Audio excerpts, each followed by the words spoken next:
as you can see, I'm repping that BMT.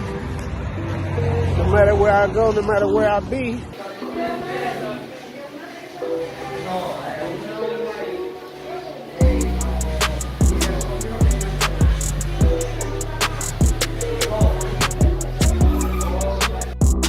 We'll be rocking it like that, man. I love the fit of this shirt, bro. Bro, look, I just have to get off the elevator. Look at it. The BMT shirt, you know, representing all the way in Thailand, man.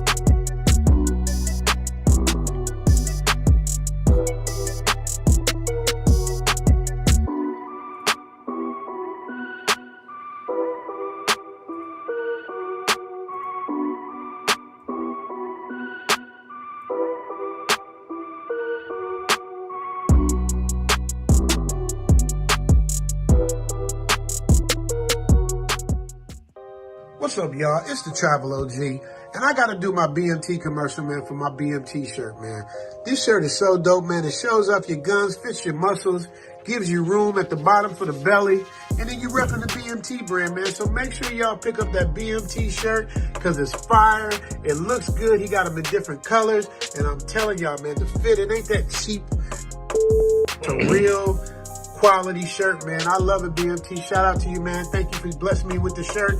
And I'll see you on the other side. You dig? Fellas, don't forget to check out the Black Man Travels merch store where you can purchase BMT t-shirts, tank tops, travel quote tees, and much more. All right, and we are live. Welcome, family, to another show. I hope all is well. I see we got some guys already in the building. I'm currently in Pattaya, Thailand right now. It is about 10:39 at night. I'm pretty sure it's pretty early where you guys are at. I know most of you guys are in the States. In this video, I will be discussing some of my top reasons, not in any particular order, for why I decided to leave the States, why I decided to finally get on up out the matrix, all right? After I go through my list, I'll maybe bring some guys on towards the end of the show, and maybe you can give your reasons of why either you left the States or why you're thinking about leaving the States. All right, guys. First and foremost, I want to welcome everybody that's in the chat. You know, let me call out everybody we got Global Paper, who's always in the building early on. Shout out to Global Paper. Got my dude Jay Clyde in the building. Got my dude John Money, Travelversity in the building. Shout out to Travelversity. He has a really good YouTube channel, guys. Make sure you check him out. He's out here in Thailand as well. All right. Got my dude, who's that? Physical Poetry. You guys, he got the Thailand flag. Yeah, everything is going good in Thailand, man. We got Physical Poetry in the building. That's what's up. Also, guys, if you haven't already joined the private Facebook group, let me go ahead and make sure I give a shout out to the Facebook group. If you haven't already joined, make sure you join both our Facebook groups, Black Men Travels 2.0 and also Passport Bros. You guys can get a lot of information from the Facebook group, man. A lot of good posts, a lot of good info. You know, sometimes it's a little going back and forth, but at the end of the day, it's a good resource if you decide you want to travel. You know, don't travel with the blinders on, man. You know, it can get sticky in these foreign countries. So if you got any questions, make sure you can post them. You can join the group and you can post them and ask a question. Hey, man, you know, how do I go here? Or what you think about this?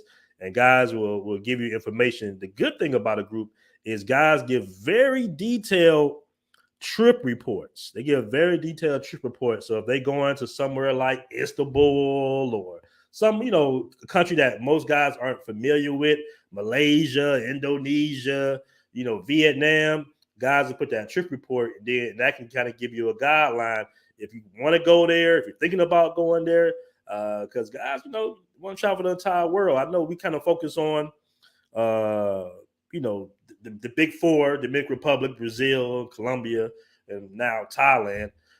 But it's many other countries out there, man. And believe it or not, you got brothers in all types of countries. Some of the countries I haven't even heard of. You know, you got guys in South Korea, you know, all throughout Asia. You got guys in Eastern Europe. Shout out to my dude Xavier out there in Eastern Europe.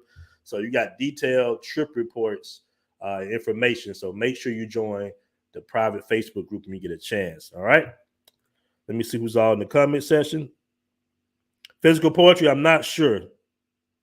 Oh, by the way, guys, we got memberships available as well. All right. We got from 99 cents to $19.99 a month. I'm dropping videos on the membership pretty frequently, a couple of videos a week, detailed videos about, your budget, your monthly budgets in Colombia, Brazil, and Thailand.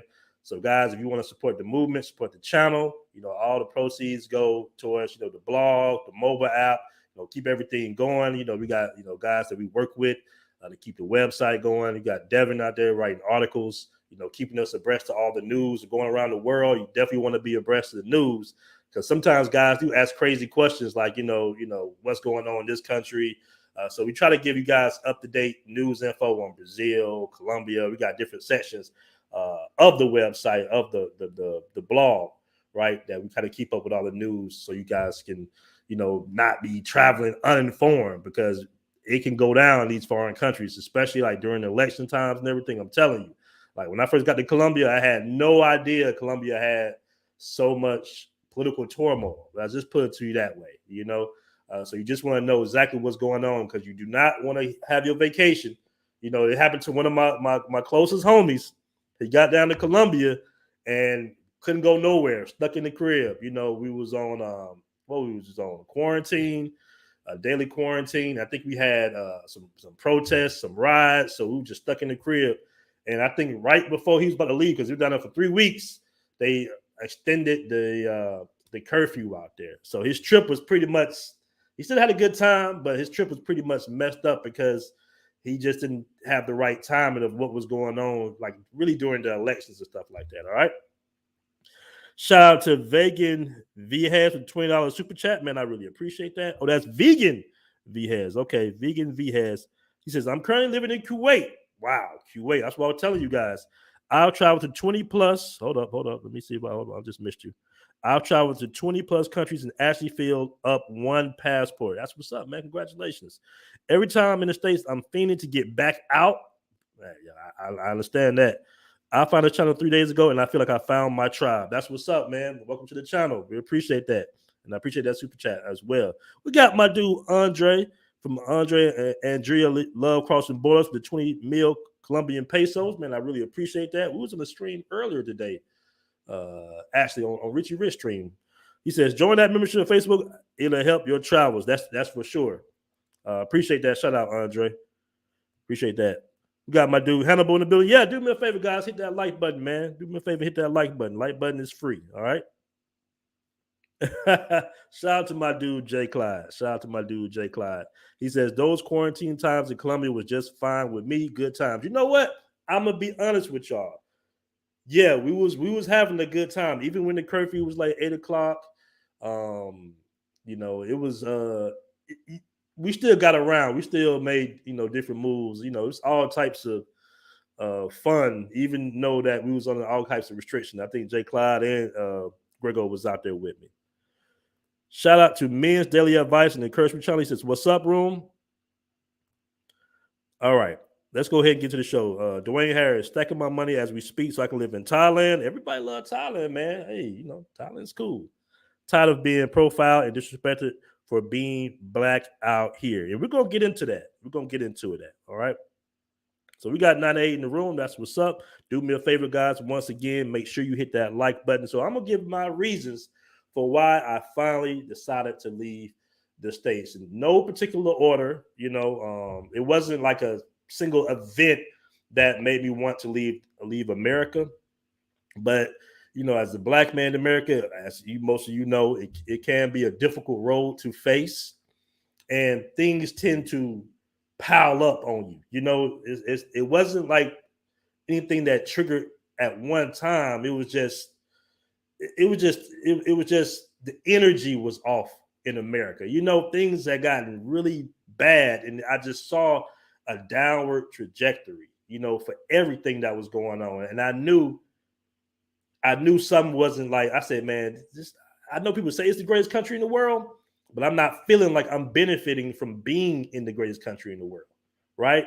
Because I'm there. Yes, the US dollar is strong, but it's weak in America, right? All right. So One of my reasons, let me go ahead and pull this up. Hold on. All right. One of my reasons was, first of all, just the overall cost of living. All right. Money is a very, very valuable resource. And I saw pretty much early on, because I have been working since I was 14, 15 or something. I just saw how the wages wasn't keeping pace with the economy, basically, the bills. Things were just constantly going up. And they started going up quickly. And as you can see right now, everything is inflated. It's inflation going on. I think it's like 9% or something. But even before then, I just said, man, this is you're not supposed to technically work. Let me tell you some guys. Overseas people, they hustle, they're entrepreneurs. But the whole 2-3 jobs thing, I did all that. I worked 17-hour days. I would get off one job and go to the next job, and I felt like it still wasn't adding up. It still wasn't really adding up for me. I'm like, yo, I'm busting my ass 60, 70 hours a week sometimes. I would drive trucks for the Postal Service as an independent contractor, and then I would hop over to TBS and do independent contracting work for them, producing commercials and working on set. So I was like, I was doing a lot, and I was saving money. But I'm like, yo, for a single guy with no kids, I should have more money than this, and then rent started just skyrocketing. I remember my first apartment, and this was in the early 2000s. My first apartment was about $300 a month. I think my last apartment I had in States, it had got up to $1,400 a month. And I was basically in the hood. It was a nice apartment complex, but it was in the hood, basically. I'm paying $1,400 a month for a 1-bedroom. Now, I understand you can get a mortgage, you can get a house, get credit, all that. I get all that, guys. But, I just felt like, and I did purchase a home, but I just felt like, man, 30-year mortgage, it just wasn't adding up. So let me go through this little website. It's a couple of ads on the website, but let me pull this website up real quick for the fam. All right. So cost of living, I don't know if you guys can see that. Cost of living right here in the United States is more expensive than 90% of countries in the world. Number 9 out of 81. Let me say that again for you guys. Cost of living in the United States is more expensive than in 90% of countries in the world. This is why I like to do my budget breakdowns, all right? This is why I do my budget breakdowns. And for some reason, I get a lot of, not a lot, but some pushback. Man, you can't live for that amount of money a month. And I always tell guys, hey, man, your budget is your budget.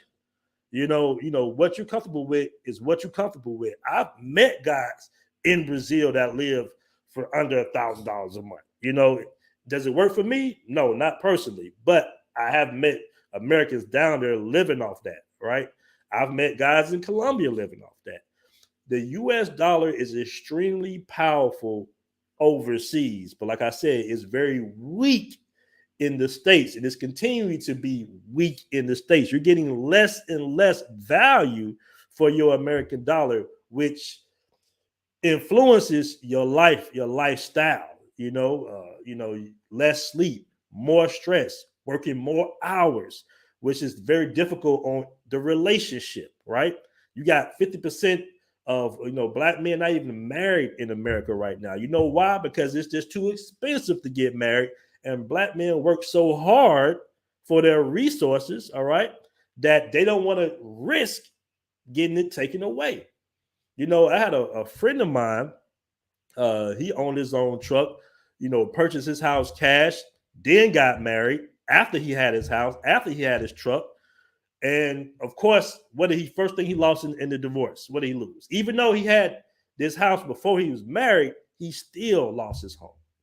Maybe he got the wrong divorce letter. I don't know, but he was really hurt about losing a house that he worked so hard to get into. And she just took it like a thief in the night. And they wasn't even married for that long. They were married for less than 5 years. All right. Now, relationships are relationships. They're going to be difficult anywhere in the world. Don't get it twisted. Female nature is going to be female nature, right? It's no shortcut or no code to having an easy going relationship. All right. But when you have more time to invest in that relationship in concerns of more time you can spend with her, more money you can invest in whatever y'all trying to do, all right, that's going to help the relationship. Relationships are difficult in America because she's working a lot and you're working a lot. And then when you come home, you demand a home, you're going to work certain things, and she's tired. She just spent all her energy working for her boss, basically. So that's why relationships are so difficult. All right, let me go down this list a little bit more. All right, so base lunchtime, $17. You see a little. I don't know if you guys can see that, but this is just cost of food right here. All right, monthly rent is furnished accommodation expensive in expensive areas about $2,400. All right, now monthly rent on average. Let me see. I think I just saw the average down. Was about $1,300 a month. That depends on what city you're in. All right, so if you're making 30 something thousand. Most people make about between 35 to 50,000. All right. That's a lot of your income coming out for just having a roof over your head. All right. Now let's do this. Let's take that income, let's chop that income in half. Let's say you make 50,000 in America, you become a digital nomad and you make 25,000, or you're a digital entrepreneur. You know, you're able to make money off a laptop with $25,000 a year. All right, now that's half your salary. But guess what? If you in Thailand, your rent might be less than $300 USD. If you're in Colombia, I got a friend in Barranquilla, his rent is less than $300. All right. Now Brazil's a different story. You know, that's a big touristy city in Rio de Janeiro. That might be $500, $600, $700, but it's still half of what you have to pay in America for just having a roof over your head, guys. Something that you would never own, by the way. You know, so that's taking a big chunk. All right. Internet, $56. My internet here is $15. You know, just, you know, the most expensive is new. And most of these cities that we are in, most of the major cities, you got New York, of course, coming at number 1. You got Miami at number 4. I'm trying to see where Atlanta, DC's at number 9. These are all super expensive cities, man. And you just don't have time to really invest in yourself as much as you would overseas. So that's one of the reasons I left the States was the cost of living. All right. Let me see who we got up here. Hold on, let me catch this. Oh, shout out to John Lifestyle. We got $100 super chat. Man, I really appreciate that, bro. One thing I don't like about the USA is the cost of living. I make great money, multiple 6 figures per year, but I want my money to stretch. I'm the same way, dude. I'm the same way. I do not believe in paying 1/4 of my income for a roof over my head, especially something I would never own. All right. Not trying to spend $3 to $4K in rent like I would pay living where I'm from, which is close to New York City. Columbia is $500 to $1,000 per month. That is very true. And shout out, I really appreciate that $100 super chat, man. Appreciate that, Giant Lifestyle. That just makes way more sense. Now, this is the thing, you know, for a sea view or a nice view, or to be a nice view, a nice area in the United States, in most cases, and I'm just talking about the major cities. You know, I had one guy that made a comment on the Colombian budget video that I did, and he said he can live in America for under $1,000 a month. And I said, where would you want to live? Do you want to live in America for under $1,000 a month? What area are you talking about? Arkansas? Or, you know, you talk about Montana? Like, what are you talking about? Most of us are in like major cities around the metro areas of major cities. So those are going to be relatively expensive because we know, you know, we got, you know, family in country towns and everything, but that's not everybody's situation for the most part. Most of us are going to be are in major cities. So your dollar will go a very long way, especially in Colombia, because if for $500 to $1,000 per month, you're going to be in a very nice area. Very nice area. Now, I have seen some price gouging in Colombia. You know, if you see, you know, apartments that's like basic for that amount of money, just keep looking, guys, because you can find some really good. When I first got to Colombia, shout out to my dude, Jay. We was going around, walking all around Pabao, looking at different apartments. We just walk up, hey, you got any apartments available? They'll call, they'll say, yeah, nay, the security will walk you in. You're looking at apartments. I'm talking about great views, very nice areas in Poblado, At that point in time, most apartments were between $500 and $800 a month. All right, 2-3 bedrooms. All right, so just keep that in mind. That is like a base, depending on what strata that you in. You know, the nice neighborhoods might cost a little bit more, but I found a perfect little area in Poblado, in Patio Bonito. Okay, shout out to Aries Ram 18, new member, man. I really appreciate that, becoming a member. Black Usiki says good topic. Let me see if I catch any more super chats. Hold up, let me see if I got. I don't want to miss you, Dre. I'm trying to catch you. All right, Andre from Love Crossing Borders. He says compare any city to city's cost of living. All right, I'll pull that list up in a second. All right. My dude Travel Virtually says I got a penthouse in Thailand for $500 a month, and I believe my man got a pool too. If I'm not mistaken, you got a pool too, man. So it's possible. That's why I say it's so important. It's very important to try to find some type of income to where you can work around the world. Because I'm telling you, if you pulling in USD, you got a lot of things going for yourself, man. You really do, depending on what country you're going to. All right, my next reason would be the food, guys. And I wish I should have got a list, but the food, shout out to Cardell. He made a post in the group and he made a comparison of the ingredients of food in the UK against food in the United States. All right. And the food in the United States had way more ingredients from chemicals, basically ingredients in stuff like anything as far as like oatmeal, anything had twice as much ingredients as the food in the UK. The first thing I realized when I was overseas was I was drinking sodas, and I'm like, yo, this don't taste right. And they're like, yeah, it got real sugar in it. I'm like, real sugar? Well, hold up, So this whole time in America, I've been drinking fake sugar, basically, right? In most cases, when you go overseas, if you're not partying too much, you will find yourself losing 5 to 10 pounds, especially in the Dominican Republic. But the ingredients are different. As a matter of fact, when I very first started traveling, I think I got sick in Brazil. All right. I wasn't on game with the probiotics. I got sick in the Dominican Republic, and I was trying to figure out, okay, who has the fake food? Does America have the fake food, or does the Dominican Republic have the fake food? And I'm looking at the cows and the livestock, as you know, because livestock is all over the DR. And as you're riding, I'm looking at their cows. I'm like, man, those look like some small, malnourished cows.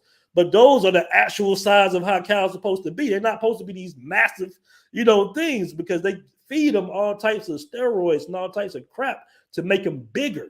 All right. Then after they do that, they inject stuff all up in the food to make the meat not spoil so fast.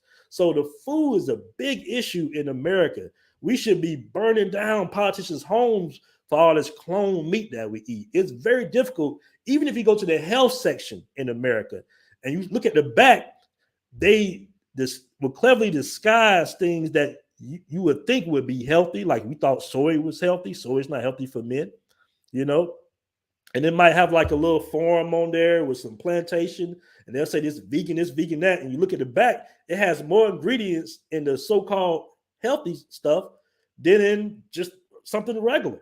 You better off just eating a regular beef burger than some of the vegan stuff.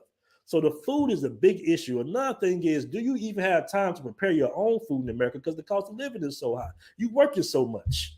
All right, you working 60, 75 hours, 70 hours a week. You're going from job to job just to pay your bills or just to be able to save up enough money to do what you want to do. Then don't be dating as well. Oh, Lord, if you're dating, you really screwed.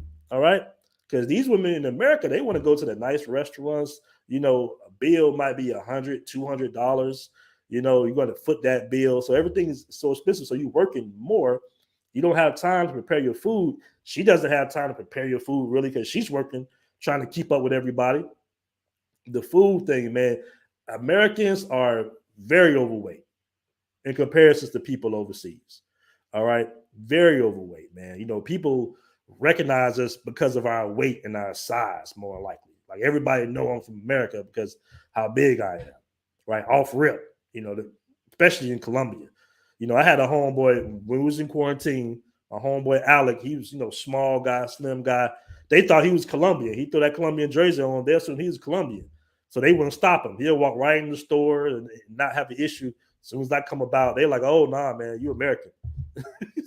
you can't go shopping during this day because they had the you can only shop on like the last end of I think your passport number or your social security number or some type of ID number. It was even days, odd days, basically.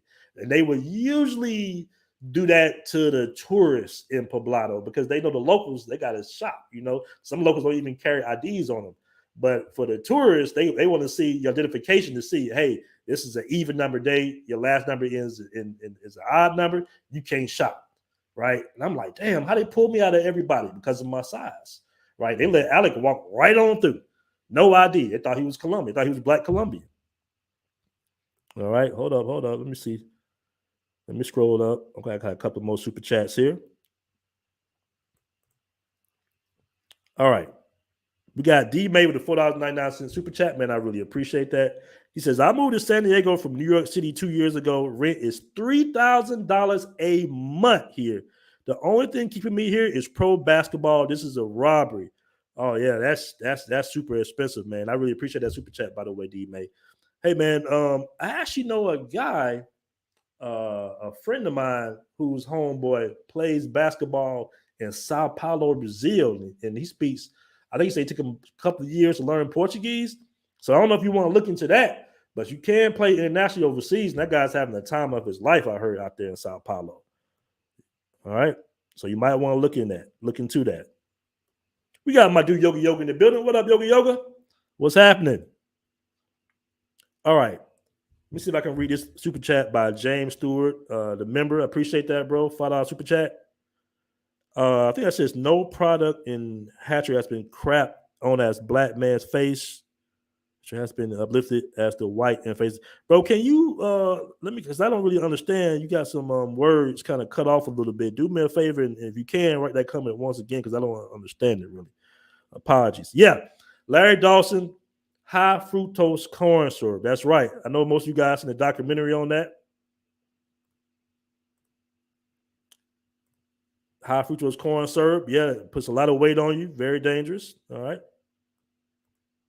King Sims in the building. He says, yo, BMT facts. I'm glad I caught it live. Food is literally the main reason why I'll be leaving and dating and etc. But the food is very important. Yeah, it really is, man. And believe it or not, when you go to these foreign countries, like, Colombia, now Brazil has a big workout culture. Everybody, their mama works out in Brazil. It's the big beach culture. You half naked all day, so everybody works out. But in Colombia, you see people that's very in shape. And you be like, well, how many times a week you work out? They're like, oh, I don't work out. Because it's the food they eat. The government, even though it's deemed as a poor country, their government decided, hey, we're not going to poison our people. We're not going to give these people, bad food. In America is a business. All right. It's ran like a business. That's why in UK, they get the good, healthy food. In America, if you want healthy food, you got to drive 30 minutes outside the black area to go to a Whole Foods. All right. Just to get healthy food. They will not put healthy grocery stores for the most part. And I used to actually deliver for a healthy grocery store. What was the name of it? Fresh Market. I believe it was called Fresh Market. And all the fresh markets and all the Whole Foods were in like all white areas. I don't care if it was like a small little town. They will have a healthy food grocery store. They will have the option, right, for people to shop and spend a couple of dollars more for a healthy food grocery store. But if you're in a black city or black area, you got to drive outside your city, your area, to get a healthy grocery store, right? So that's your issue, the big time issue, and especially the older you get, when your metabolism slows down, you're not burning off all them chemicals. All right. Really, we eat mostly fillers. All right. Okay, we got Andre again with another super chat, man. Really appreciate that 20 mil, bro. He said, we pay $300 monthly for a 2-bedroom, 2-bath, Wi-Fi, utilities, cables in an upper middle class neighborhood. GMOs and pesticides are illegal here in Colombia. Colombia is number 4 in drinking water. The U.S. is number 30 of 191 countries. Let me say that one more time for the family. He says we pay $330 monthly for a 2-bedroom, 2-bath, Wi-Fi, utilities, cable in the upper middle class neighborhood. GMOs and pesticides are illegal here in Colombia. That's major. Colombia is number 4 in drinking water. The U.S. is 30th of 191 countries. And I know you guys are familiar with what happened with the water in Flint, Michigan. All right. A lot of people don't realize. That's why, when I got to Colombia, and my girlfriend at the time was telling me, no, you can drink out the faucet. I'm like, I'm not drinking out the faucet. But they have very good water in Medellin. All right. He's like, nah, man, you can drink out the faucet. There's no problem. I don't think I've drank water out the faucet since like the 80s in America, 80s or 90s. All right. Let me call. Okay, that's it. Super chats. All right. You said we need. I think I did do a Brazil versus Thailand video, if I'm not mistaken. All right. Now the next thing, one of the reasons why I left America. This is going to be maybe a touchy subject. I don't like to get too much into the politics, but I'm just going to be honest with some of the things that I went through. Shout out to my dude Dre the Kid in the building. He says, facts, I paid $300 in Colombia renting directly and paying utilities. So yeah, Colombia, Thailand, like I say, Brazil's a little sticky. It's a little costly in most areas in Brazil that you want to be at. But I'm pretty sure, you go to Salvador Bahia, rent is like $300-$400 if you go, to the outskirts a little bit more. Outside of Rio, it gets a little cheaper. But yeah, Colombia, very reasonable country. My dude is in Barranquilla, so Barranquilla is very nice. A lot of beautiful women there, by the way.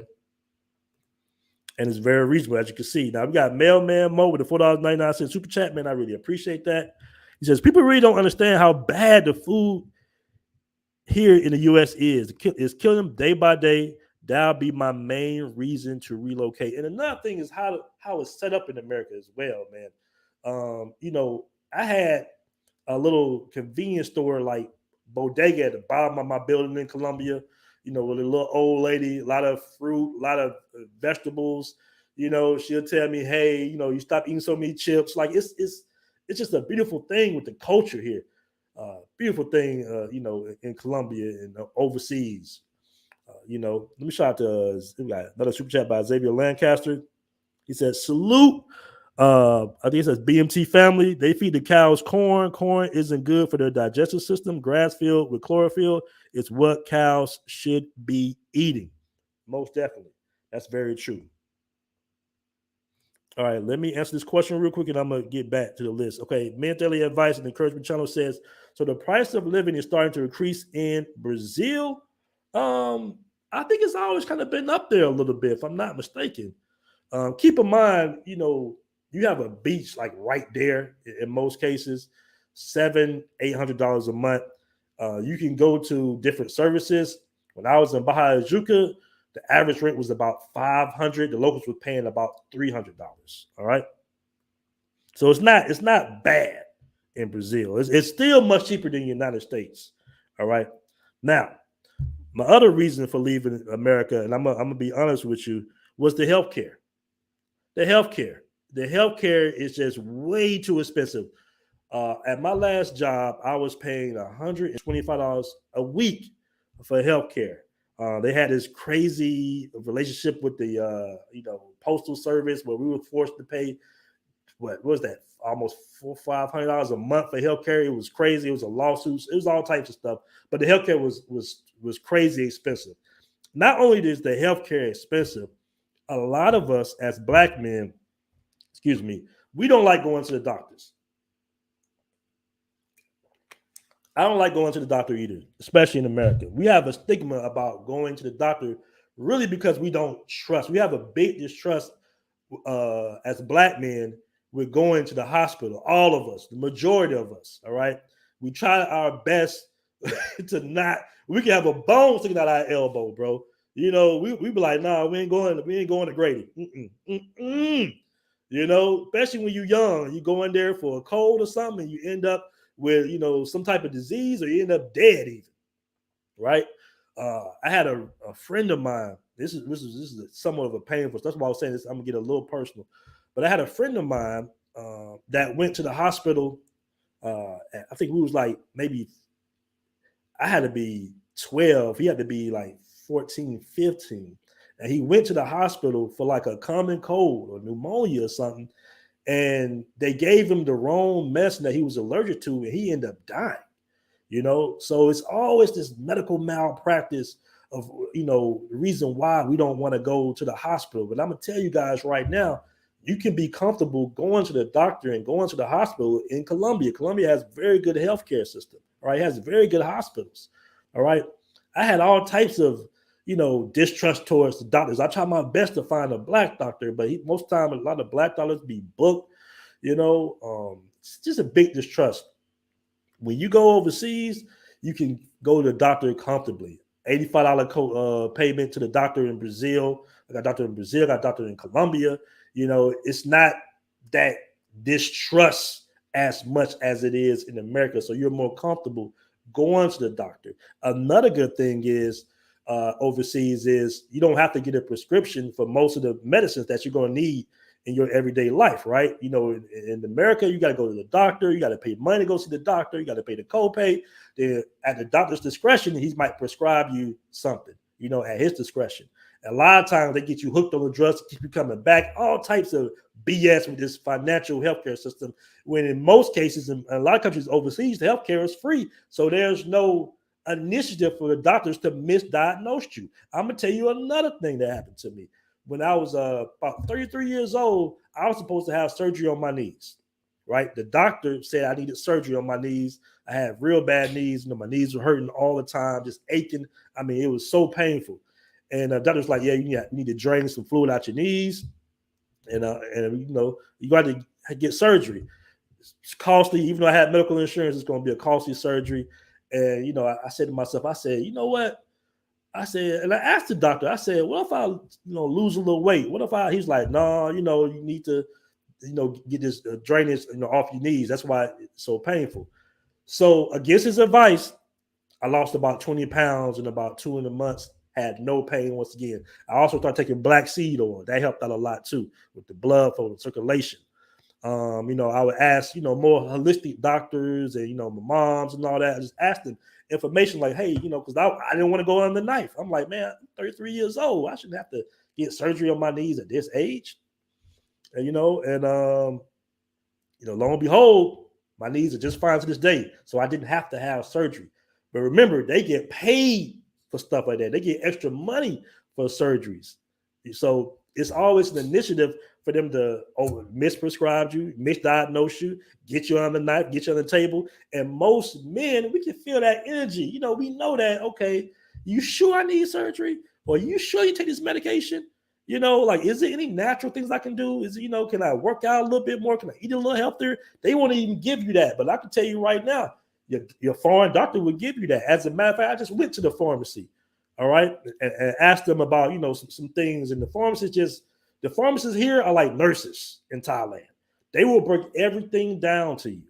They'll tell you what you need to adjust in your diet, everything. So that consultation that would cost from a doctor, a couple $100 is most cases free for the most part, because they don't have an initiative to charge you or anything like that in most cases. Like I say, you're paying $85 for a checkup, you get a blood work, you get a urinalysis. The doctor tell you what you need to do. He don't have to prescribe you anything. He just tell you what you need to get, and then you can go to the pharmacy, and then boom, like I say, 90% of the medications in Brazil and Colombia and in Thailand, you can't do that in America. You got to go to a doctor. Everything is through a doctor. That's why I so mistrust. That's why you got people being hooked on opium pills and all that, Xanax and all that crazy stuff, because it's a big financial incentive for them. So most cats just leave it alone. And that's why we end up dying young, all right, having heart attacks, because we had this big mistrust of getting checkups, because we don't know what's going on in those hospitals for the most part. All right. And I'm going to do a show Sunday. I believe I got Jerry coming on Sunday, and I'm going to have my guy Travis coming on. These guys are very in shape, and we're going to do a show about men's health. All right. I'm finding out a lot of information, even here in Thailand, different supplements you can take to keep the blood flow going, get your prostate healthy and all that good stuff. I'm in my 40s now, so I gotta really, watch out. This is that time frame.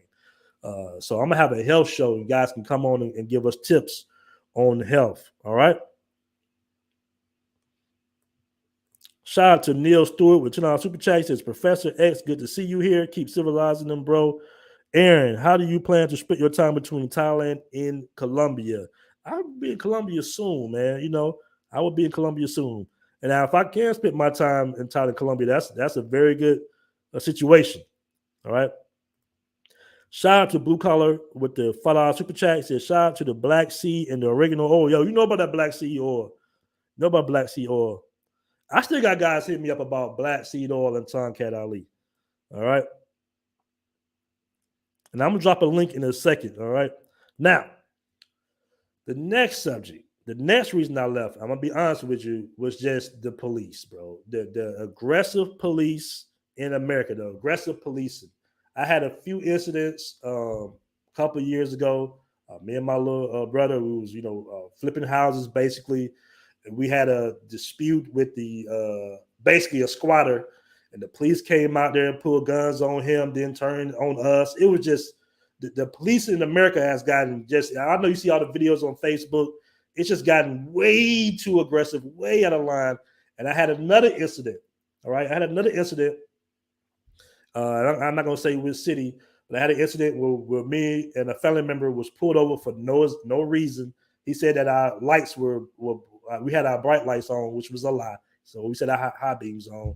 The police came over there way too aggressive, hand on the gun, asking us questions, asking me questions, and I wasn't even driving. And it was he made the situation turn into something that it didn't have to be, right? He was drilling us questions about 2-3 in the morning. We coming from some friends' houses, and it just got real sticky. And I thought that it was about to elevate to something that none of us wanted to elevate it to. I'm just going to put it to that. I'm not going to get into details, but me and my family member were both armed. So in Georgia, it's right to carry state. We both registered guns. He's reaching, he has a gun in his hand. Me and the family member, you already know, we on this dark street, middle of the night. And he went back to his car. He put our names in the system, and he got back to the car. He was like, hey, guys, everything's good. Let me ask you, who do you know? Who do you know? And I'm like, it don't matter who we know. It doesn't matter. He's like, nah, man, everything's good. Just keep 1,000 with me, guys. You had your high beams on. I thought maybe you were drinking this late at night out here.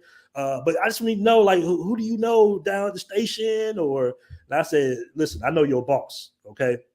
And I'm not going to say what relationship I had, but I'm like, bro, it's just the whole situation was just it was just no reason. It was no reason to have to put us through that, It was no reason to pull us over. And I had other situations, that would come on top of my head right now. But you shouldn't have to be worried about the police. The police are there to protect and serve the community. You're supposed to know your police by like a first name basis. Hey, what up? Officer Joe, or what up? You're supposed to know your family. It's supposed to be community policing. So you're not supposed to have people that's not from your community that might have some type of racial bias, right? Because unfortunately, a lot of people don't know this, but I got law enforcement in my family. These cops have to get their, start in some of these major cities, in these black, populated cities. So they might be from a small town, they might be from, where, it's all white, prejudice, racist, but they got to get their start in these major cities. And that's where a lot of the problems happen, because they don't know. They look at every black person as a suspect. Now, a black police officer, he knows that, okay, those are some teenagers, right? Or these just got some guys coming from work. He knows. But the white guy from, Valdosta got a lot of black people, but, some Hicktown in Georgia somewhere, he's not going to know. He's going to assume that, you got a hoodie on, you're a criminal or something like that. So just the policing in America has gotten tremendously out of control right now. Something they really need to do, training, I don't know, but the policing is bad. When you're overseas, the police are like not an issue. You can walk up to them and ask them a question. You know what I'm saying? Like it's just a whole different thing. You're American. You're not from there. You're not even you get put over by the police overseas. It's not the same. It's not the same thing. All right. You don't have to worry about. You see them blue lights in the background. You don't have to worry about losing your life for something stupid. All right. That's another reason I left the States. All right. Now, after that, it will be racism. Just overall, the energy, the vibe, just the whole, just black against white. It's too much, bro. It's just too much. You see now, they got the little characters, the Sesame Street characters not hugging the black babies. It's always something in America. Somebody getting killed, riots in Atlanta, burn down the Wendy's, just too much. Unarmed black person getting killed. It's just overall racism. I had some race issues in America, unfortunately, with some people. Just being in some of them towns, it's sundown towns, Confederate flags everywhere. It's just like, who wants to deal with all that? How are you going to? That's the thing about America that I don't understand, because you can't fly a Nazi flag openly in public, right? Right? Why is it legal to still be able to fly a Confederate flag? And I don't want to hear, like I said, I don't want to get too deep into politics, but what that flag represents to me is not just slavery, but treason. You went against the United States government. That's a treasonous symbol, all right? And you got your ass whooped by black buffalo soldiers hundreds of years ago, right? So it's just the whole thing. And the painful thing is, as black men, we fought in every single war. The first man that died, right? The first blood that was spilled on American soil before he's even called America was Crispus Attucks, a black man. So we've been in every single war, right? And then you got people that come from other countries, other, Europe countries, and they adopt American racism, and they haven't even bled for the country, right? And they get all types of benefits and all that stuff, freshly coming in and getting land that really belongs to us. I'm not gonna get too far into politics, but you guys get the gist of what I'm saying. Just the racial politics, what I like to call soft laws. All right, you might legally be able to go in that town, right? But we all know we're not going in North Georgia for the most part. We're not going to certain pockets of areas. We know without anybody even telling us not to go, right? Because there might be some issues at night or whatever. So just the overall racism is just too much to deal with. Now it's racism. I did a whole show about South American racism, but it's more like classism. It's different. It's a little bit more, I'm not going to say tucked away, but it's just not as upfront as it is in America. I'm not going to say there are no hate groups. I'm not sure, but you got whole hate groups and movements going on in America right now, and the judicial system, the law, is not doing really too much about it. It's the boys gonna be boys thing.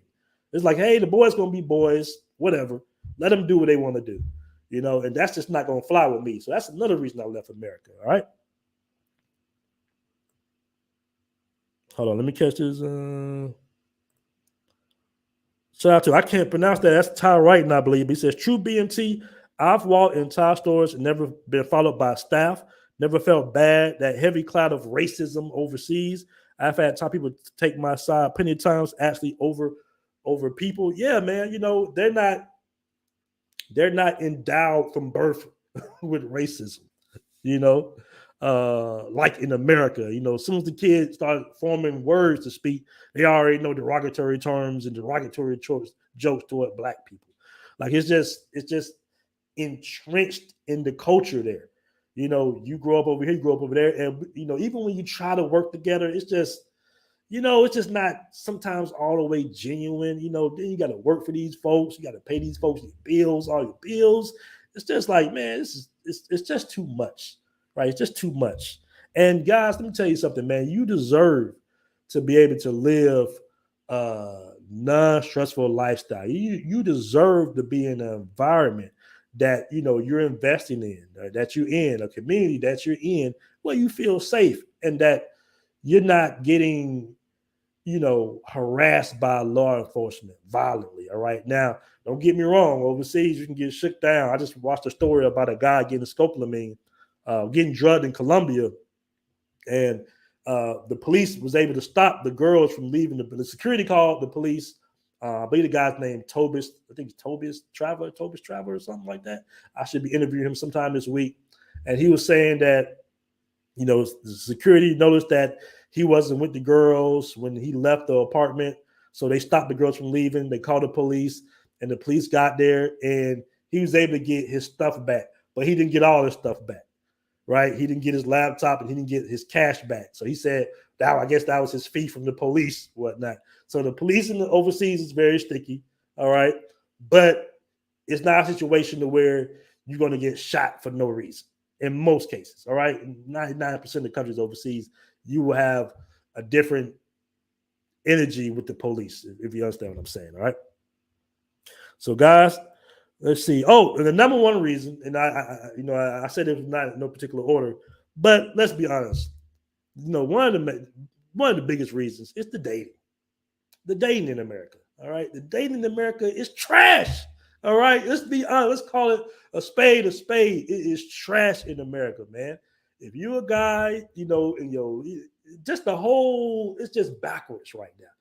When most men are coming to their own, right, black or white, when most men are coming into their own, you got your career going, you got your house, you got your car, maybe your car's paid off, maybe you got your great credit score, everything is working in your favor, you got a small business going, everything's going good, you at your highest level of value, 30s, mid 30s, early 40s, whatever, you in your prime, and you go into the dating market, and it's dismal. I know a lot of guys that are successful who have issues and problems with dating in America. Whether she's a black woman, whether she's a white woman, whatever. Just the whole overall situation is bad. It's bad, and it's like you have to in America. Not you have to, but in America is a stigma about dating women younger than you. All right, and in most cases, if you want a woman that's going to be genuinely in love with you and have a relationship, right? If you're in your 30s, you probably want to date in your 20s because the women have less baggage and less likely to have a child out of wedlock, right? Or, less previous relationships that left them emotionally damaged, right? For instance, in Colombia, my girlfriend was 23, I was 38. I think before that, I had a girlfriend that was 20, like I say, 38. So you date women that's in their prime and you're in your prime. So, it makes the perfect match because you're mature enough to, withhold a relationship, support her, court her accordingly. You're mature now. You've been through the ringers and everything. You've learned about women and female nature. So you know how to handle a relationship. And she's in her prime. Now in America, you're expected to date your age. So if you're in your late 30s and 40s, you're going to be dating women in their late 30s and 40s, maybe just a tad younger, in some cases older, and you're going to be dealing with all types of emotional baggage, all types of issues, right? For the most part, let's be honest here. Let's just keep it a $150 here. It's difficult, not to say all, but in most cases, at that age, women are going to have children. Most cats, especially right now with inflation is expensive, they see it's no real benefit in being a stepdad. So you got guys not want to be stepfathers. You got guys that want to be the man of relationships. All right. You got guys that want feminine women that still cook and clean. So that's another reason. That's one of the big reasons. I did not date in America. I was done. Back when I was 36, I'll just say, you know what? I'm not doing this no more. I'm not taking any women that I date in America seriously ever again. Because I have been through enough. I want something different. So I decided, you know what? Let me start putting myself in a position where I could spend more and more time overseas. At one point, I was going to DR. You can ask Flip Flop. I was going to Dominican Republic once every 2 months, I think. Once every 2 months, I was in DR. Anybody knows me know I was in DR a lot back then. I think I went to DR maybe 9 times in 1 year. I was done. I was done. And I was still talking to American women, but like I said, I wasn't investing in American women any longer. All right. So let me go ahead and drop a link in the chat, guys. If you want to come on for a moment and just tell me, like I said, your reasons for either wanting to leave the States or for leaving the States, we can come on and chop it up for a little minute. All right. Yeah, I was flowing for about an hour. Okay, guys. Larry Dawson says 35 years when I stopped dating in America. You know what? And I'm gonna tell you another thing. Like, I don't want to say it's exclusive to just black women. You know, I don't want to feel like we just throwing them all on the bus. But I remember, you know, when I had a older woman at a grocery store, and she was like, "Yo, these young women ain't no good. They don't even cook for y'all no more." You know, like women in my family, they just be shocked. Like, yeah, these women don't even like believe in fixing their man a sandwich no more. It's crazy. D.L. Hughley posted an old quote from Anthony Mackie, the actor, right? And in that quote, all he said was, "Hey, if I'm paying all the bills, right? If I'm holding it down, you know, got everything taken care of, got you living comfortably. When I ask you to fix the sandwich, I want you to go fix the sandwich, right?" And D.L. Hughley, and I don't understand some of these celebrities, man. They so simpy for some reason. You know, he's asking, "What y'all think about that, ladies? Is that okay for him to say that?" What you mean? What the hell are you talking about? What? A sandwich? That's a debatable topic. Now, to women credit, and I saw in the comment section, it was kind of split. You had women that were saying, "Yeah, I fix my man a sandwich. Hell yeah, I fix my man a whole 3-4 course meal." So you had that, but you had a lot of women that were saying, "Nah, I'm not fixing him. No, who you think he is? Fixing him a damn sandwich. What else I need to do? Make your clothes up? You know, sweep the floor?" I'm like, yeah. All right, let me go ahead bring Andre on because super chat. Life Enjoy, he's a member now. I appreciate the $5 super chat. He says they got weed in Thailand. Yes, weed in Thailand. They got weed everywhere in Thailand right now. It's crazy. They gotta do some regulation in Thailand because it's too many people selling weed right now, bro. It really is. And also shout out to my dude Joe in the building.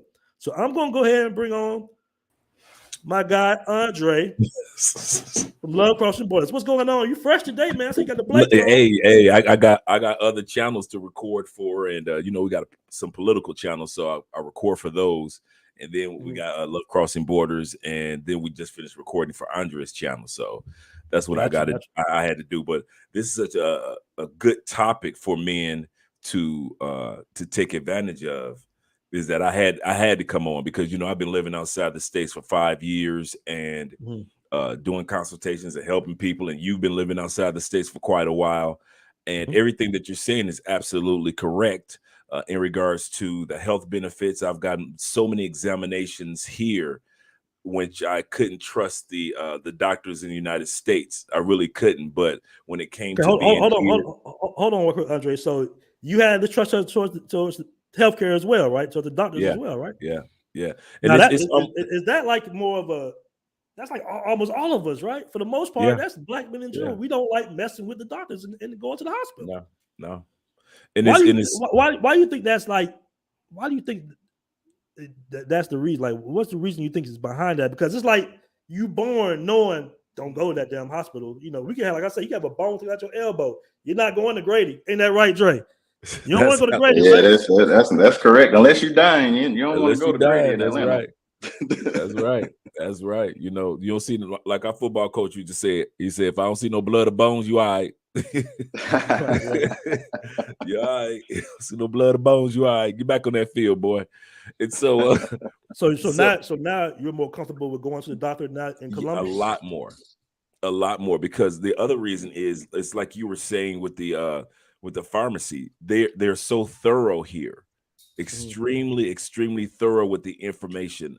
So I've gotten everything taken care of, and the economic benefits they don't have like in the United States. You know, the average doctor here only makes $3,400 to $3,600 a month. Most people don't know that.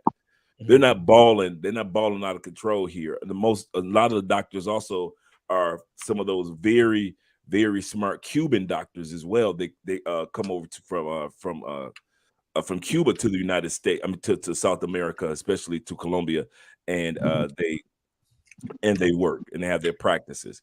And so it makes it a lot easier. I've gotten everything checked out. I mean, when I say everything, and all of that, getting everything checked out, from everything that could be cancerous to new teeth to my feet like baby feet now, because they took care of all the bad toenails and all that stuff and showed me what to do. And you know, you had the years of waxing your ear from putting all the Q-tips in there, got all that taken care of.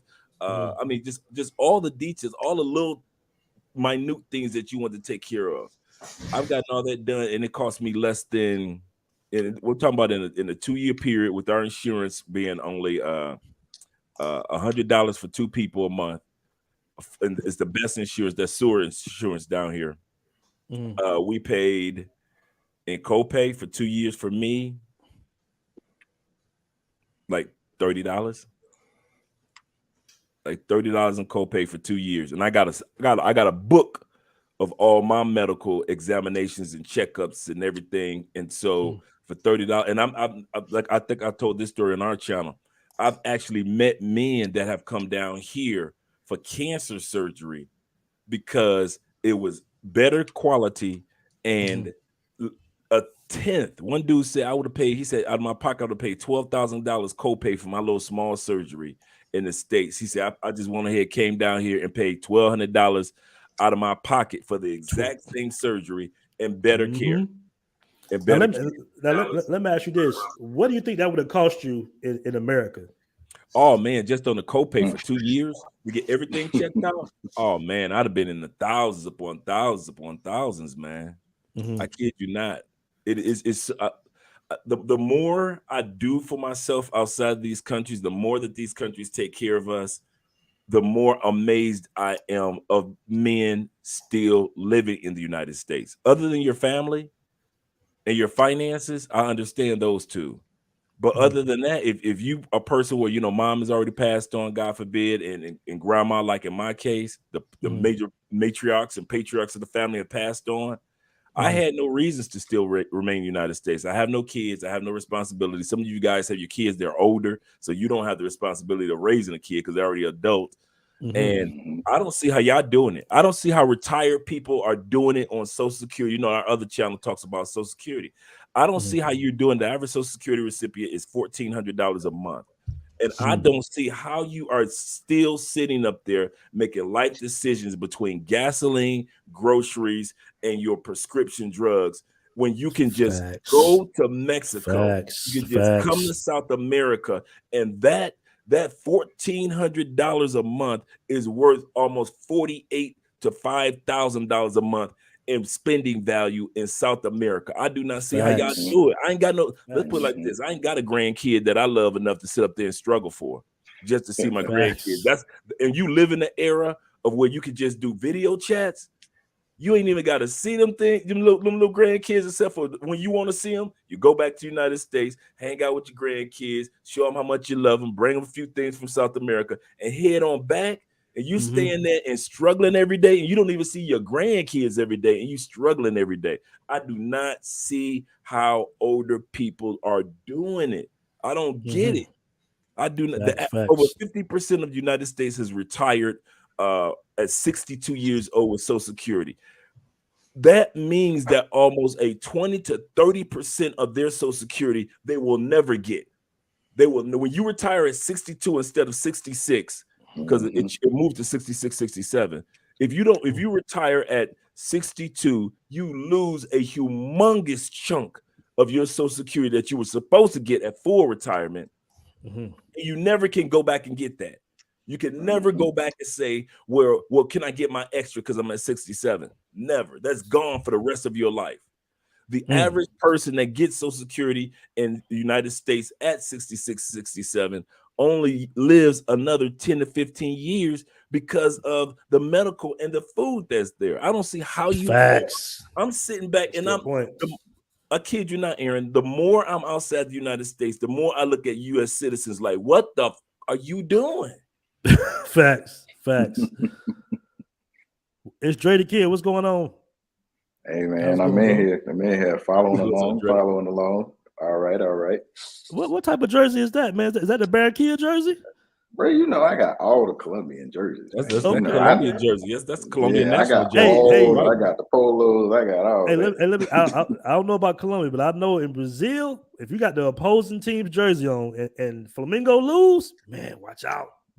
Oh yeah, but now going to the games here, if you have the opposing team's jersey on, you ain't getting in the like if it's for example, it's another country. Yeah, you ain't even getting in the stadium. The police are not even gonna let you in. Yeah, man, it's crazy, bro. They don't play that down here. They don't play that. You will get got at them soccer games. That's facts. So let me ask you this, Dre. Like, what was some of your main reasons for wanting to leave America?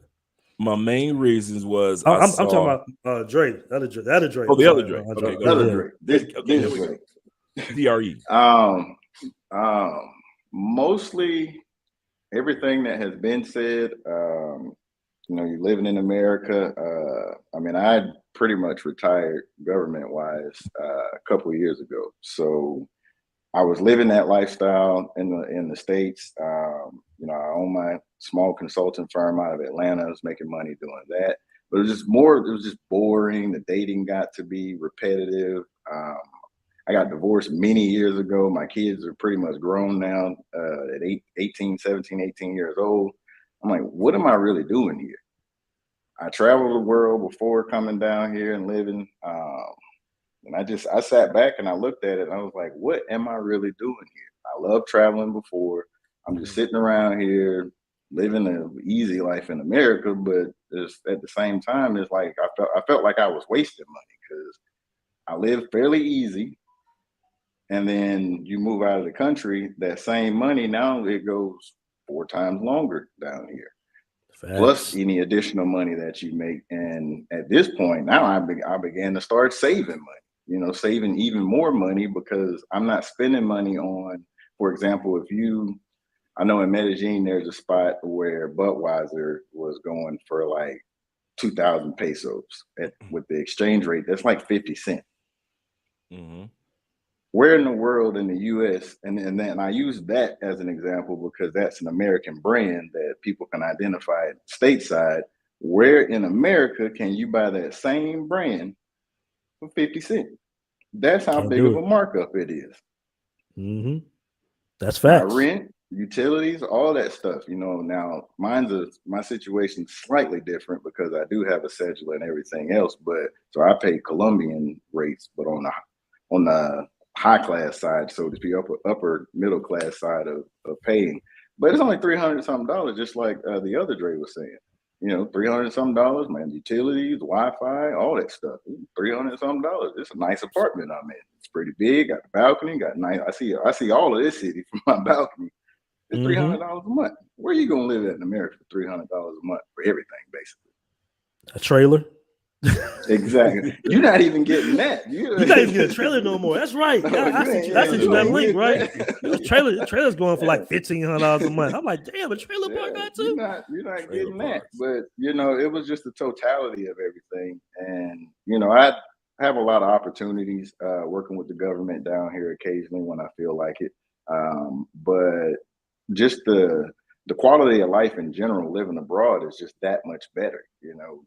We often joke at times like we don't even know what day of the week it is half the time, and people think that's like either we're just exaggerating or maybe it's air. I don't know, but it is facts. Half the time, I don't know what day of the week it is because it don't even matter. Facts. That's true. That's true. I told Andre I want to welcome Saturday. A peaceful life to the channel, to the panel. Hey, salute, brothers. How y'all doing, man? Salute. How's it going, man? You guys can hear me pretty good? Yes, sir. We can hear you good. Yeah, well, I mean, I saw the channel, man. I love your content, man. That's why I subscribe to your channel, and I follow the brothers because I'm always supporting brothers. But I'm retired now, so and all my kids are grown. So what I enjoy, the thing that I'm looking forward to more than anything else is just the quality of life and just getting out of this toxic environment. That's the main thing for me, is improving quality of life. Because,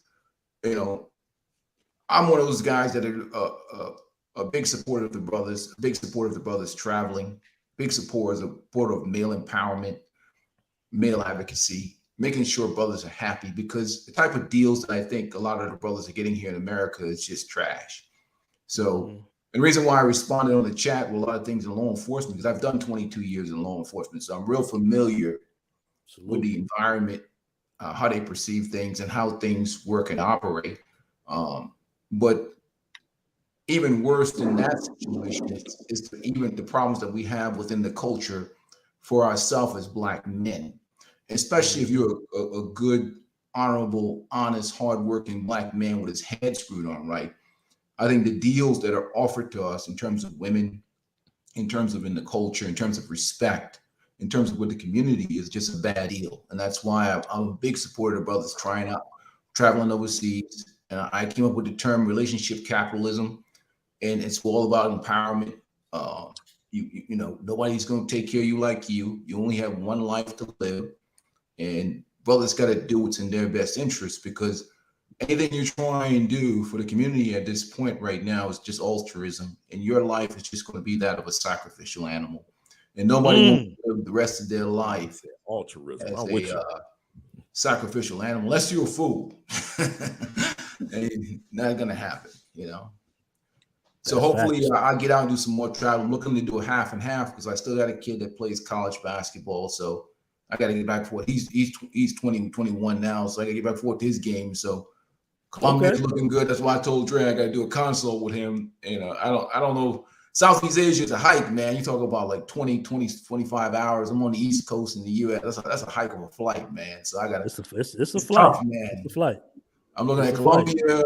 You know, I like my man Richie in Thailand, and I don't know about the Philippines, but Colombia. The Colombian women are looking good, man. I'm sorry, it's hard, man. Hey, they're beautiful, man. They're beautiful.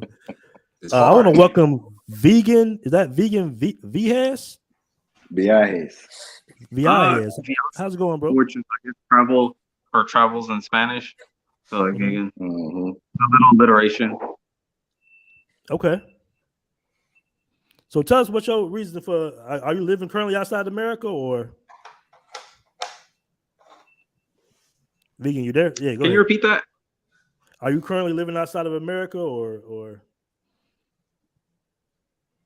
Yeah, I'm in Kuwait right now. So it's like about to be that's right. You in Kuwait, man. Here. What is going on in Kuwait, bro? Shout out to the sandbox. I mean, it's pretty boring here. Like, the main advantage is that you can hop over to Dubai. Like, pretty much you could just spend the weekend in Dubai. Whereas if you're in the States, that's a 16-hour flight. Like, unless you have all that money to spend like $1,500 on a flight to go back and forth to Dubai, you get to see, like, you get to, I guess, enjoy it more because you can see it in pieces instead of like trying to rush to like hit all the like touristy things and then spending up all the money. You could go like, okay, meet people, talk to people, and kind of like slow yourself down because you could like chop it up. How's that exchange rate to the US dollar right now, the Kuwaiti dinar? Is the dollar still below?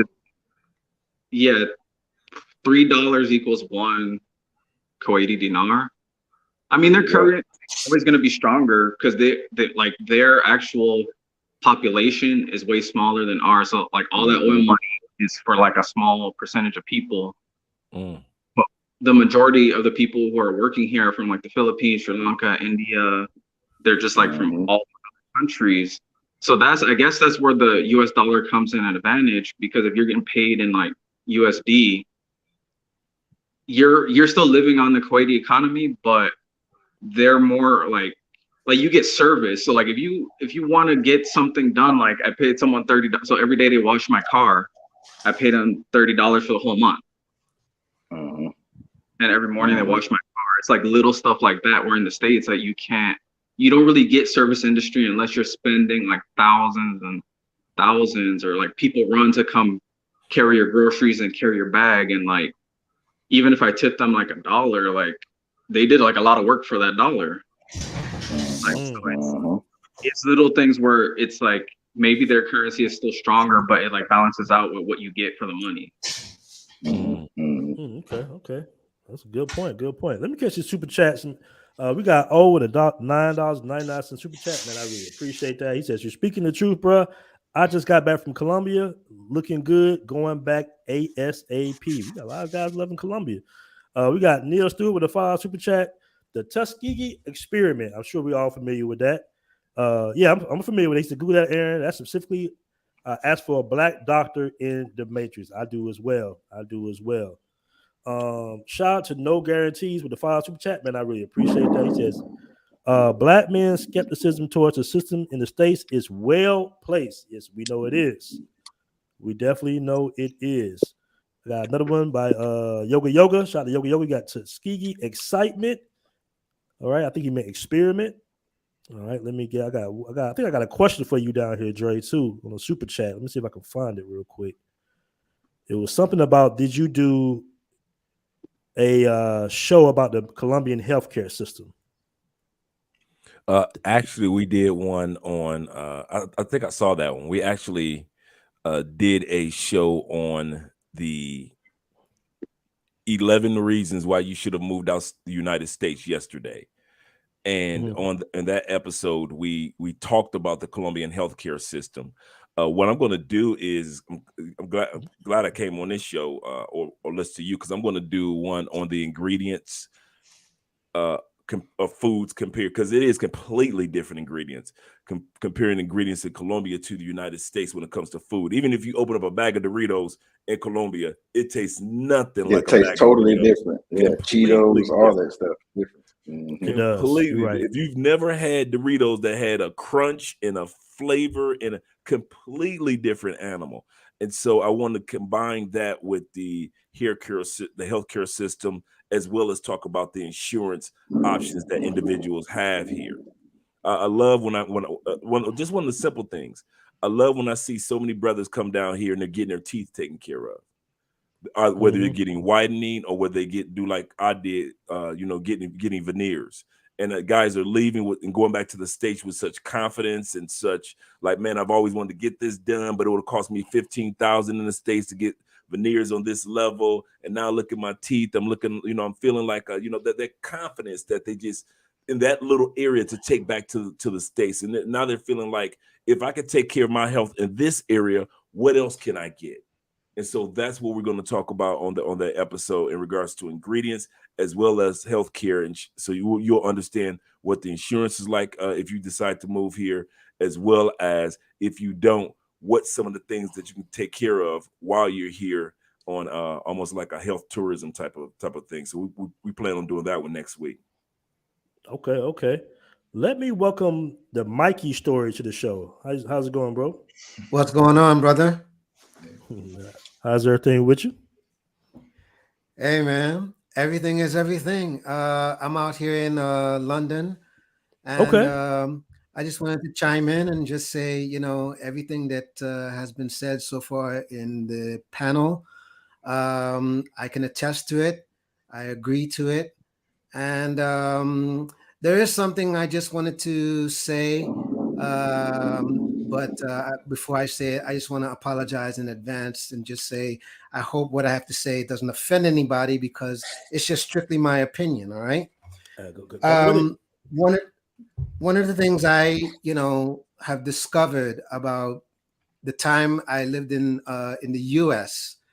And I've lived in the U.S. for, over 20 something years. Right. And one of the things I come to discover, and especially when you move out of the country, is that America, to me, and no matter what year you choose, that it was never in favor of Black people. Never, to me. Okay? So the purpose of me saying that is, for example, like with Andre's story, right? I can pretty much guarantee you that had Andre stayed in the country, given, what he's got against him, given all the things that, he talks about, he wouldn't live his best life.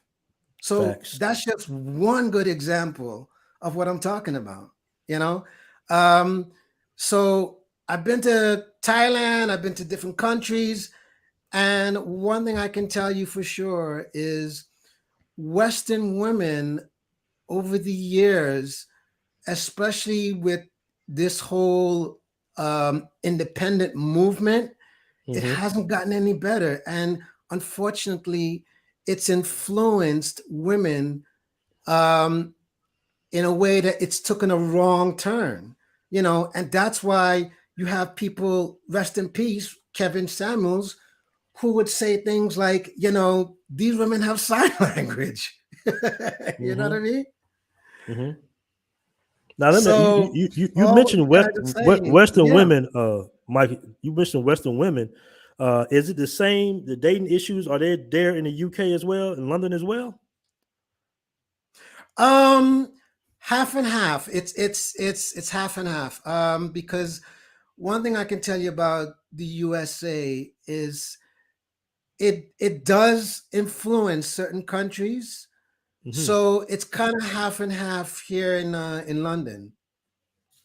So you're saying is the dating better in London than it is in the States?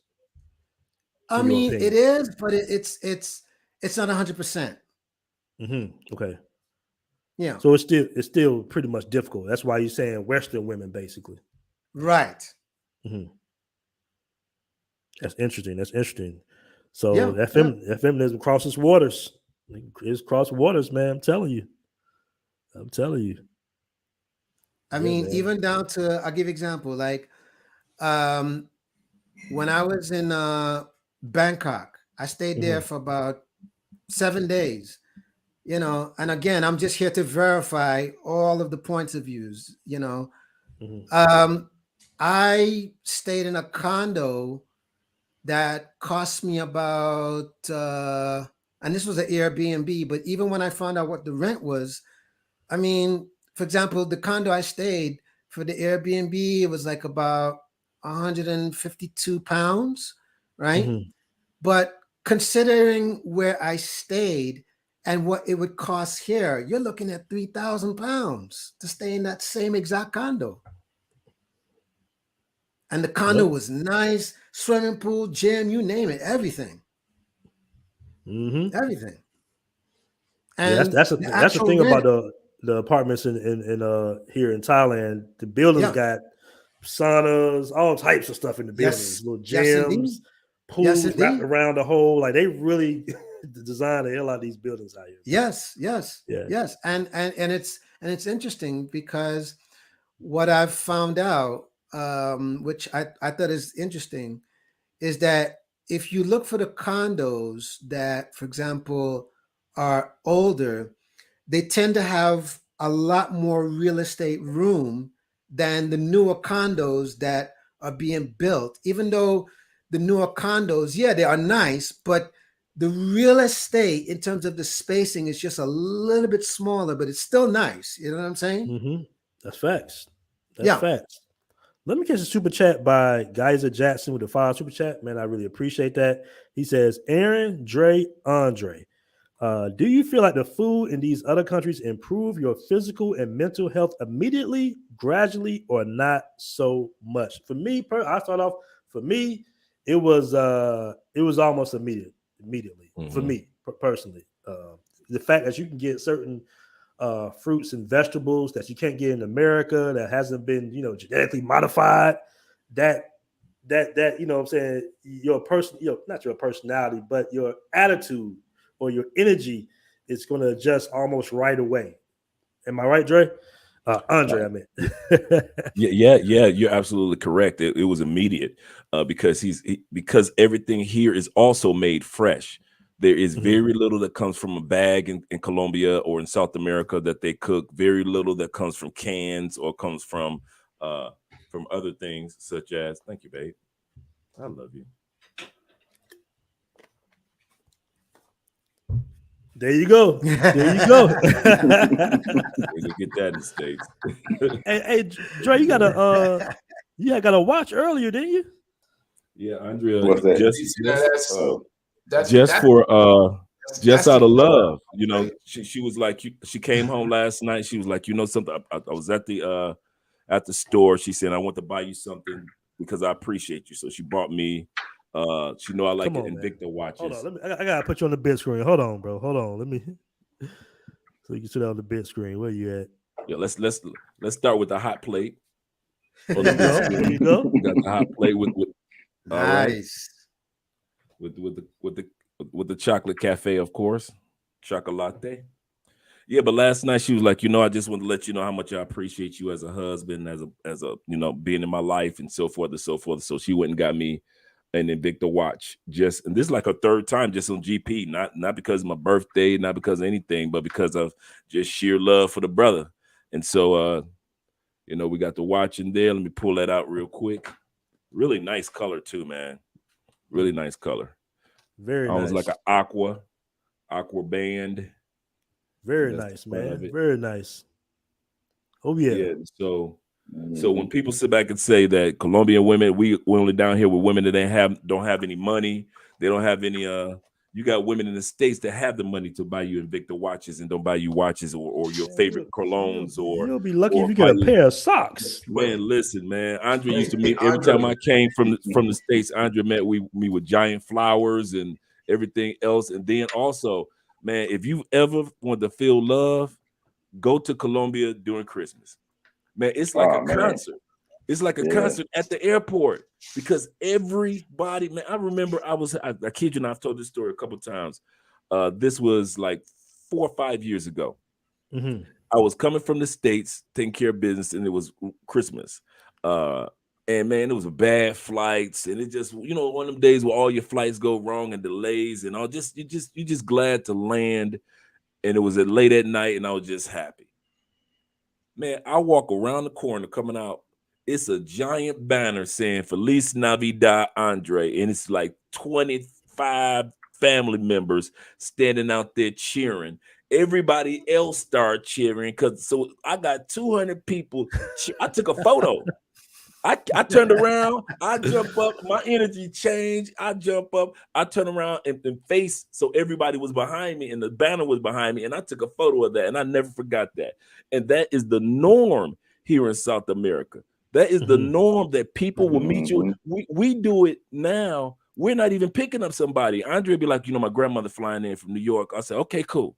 And all of a sudden it's 10, 20 of us just right there, just to greet her to come in. She riding with somebody else to her house, but we're going at 9 o'clock at night just to be her welcome home team. And you will see that people have their dogs out there, people will have their kids out there.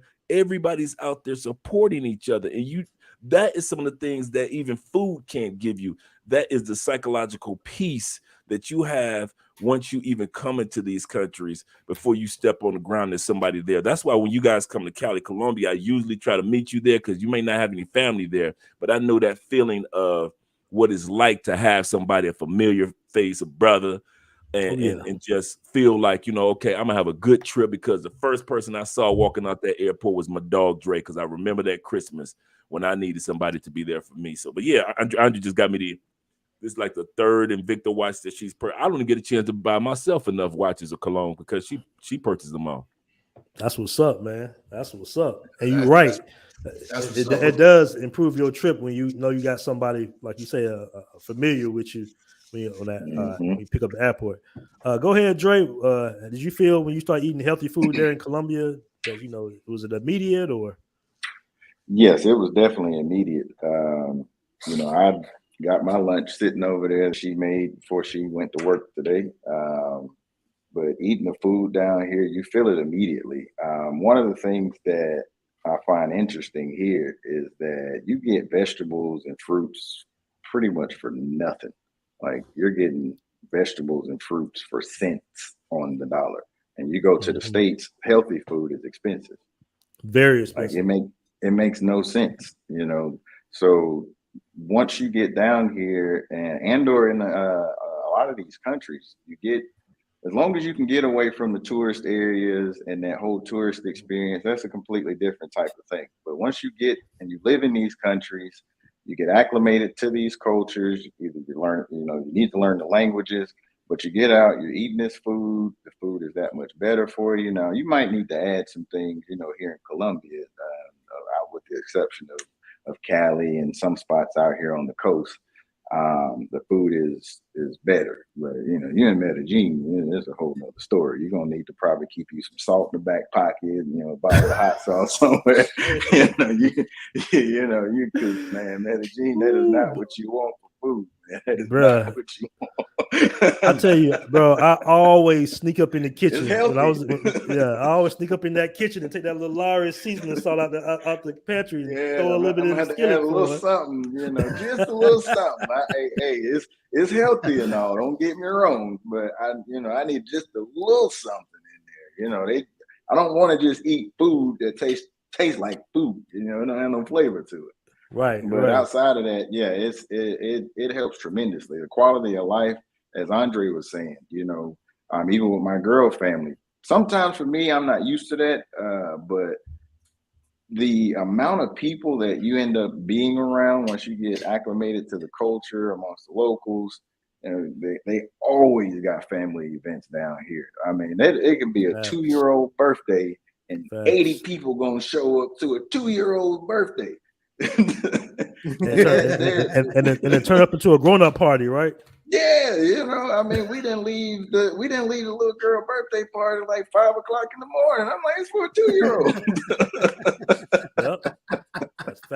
That's facts.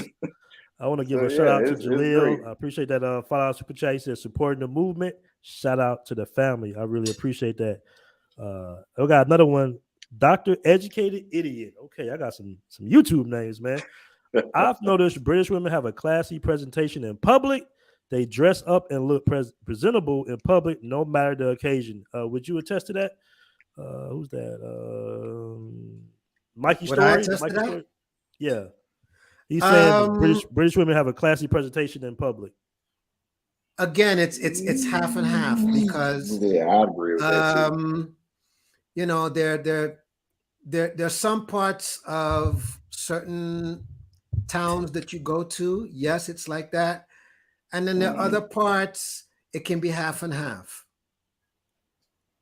In my experience, London is very similar to the U.S. But once you get outside of London, Liverpool, Manchester, Birtwood, different places like that, that's where you'll get more of, I guess, what this gentleman is probably referring to. You know, they still hold on to the culture. It looks a little older, historic out there. London is city. That's city.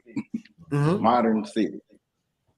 Let me ask your brothers a question, you British brothers. I sense a lot of the same issues. I'm not aware, but I've never been to London. But the same issues they're having in America with modern women and feminism and probably some difficulties in the home and relationships as it relates to dealing with modern women. Is that the issue that's going on in England too, in terms of relationship and women? I'm not to make a general statement, but I sense they're having the same issues with modern women. The men are.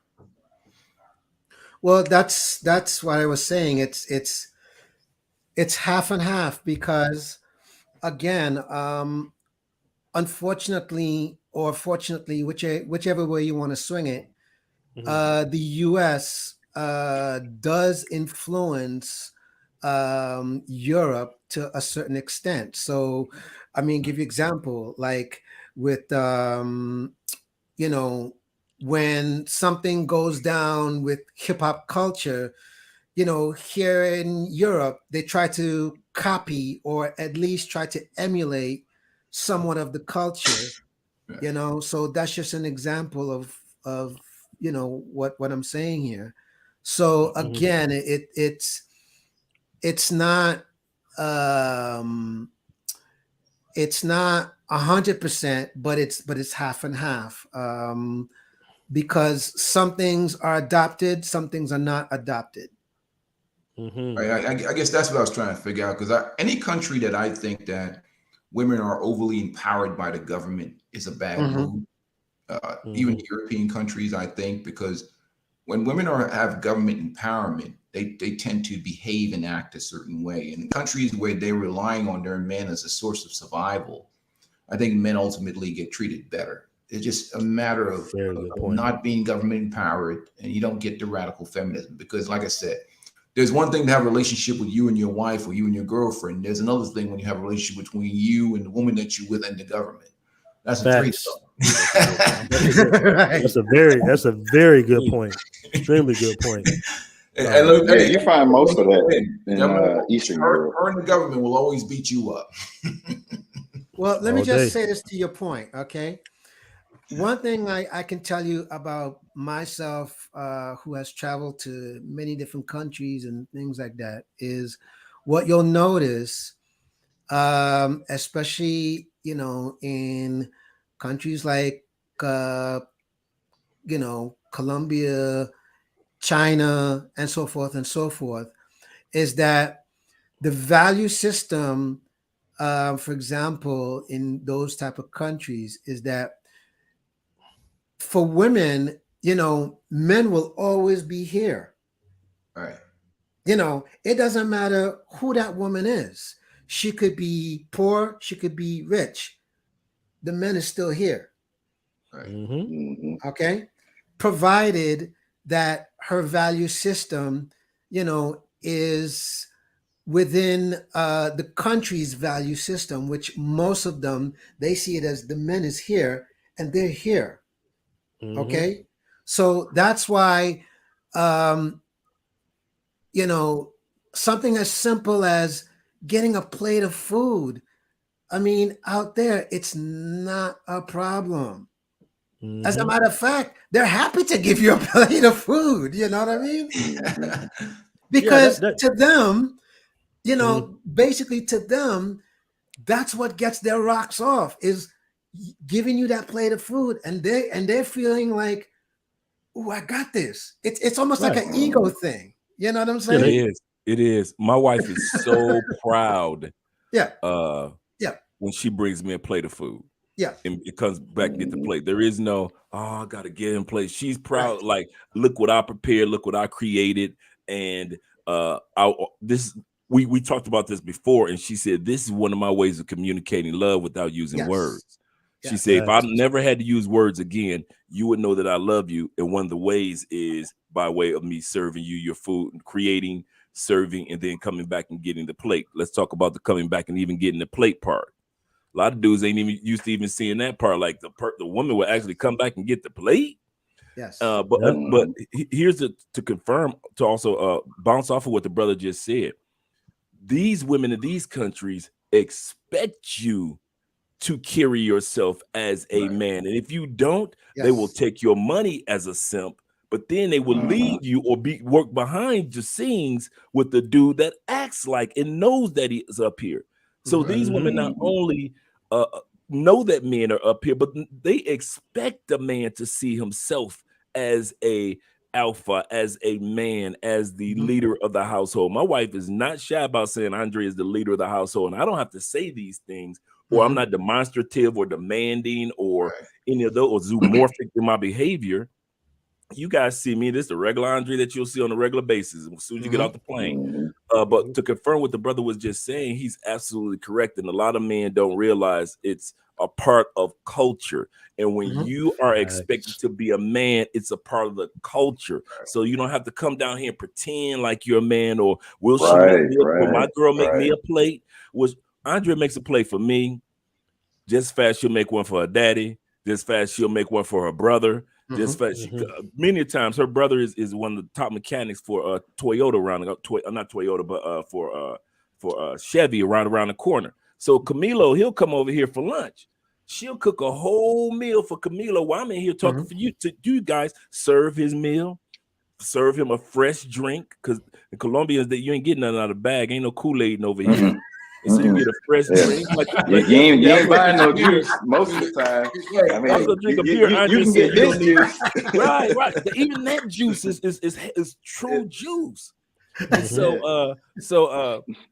So Andre yesterday, she said, you don't need that beer this time of night, babe. And she said, let me make you some fresh lemonade. So she went on ahead, like in 10 minutes, came in here with the fresh lemonade. And I'm like, oh, you ain't gonna get no chick in the States volunteer to make fresh lemonade at 9 o'clock at night. Exactly. Hey, Andre, and here's the best part.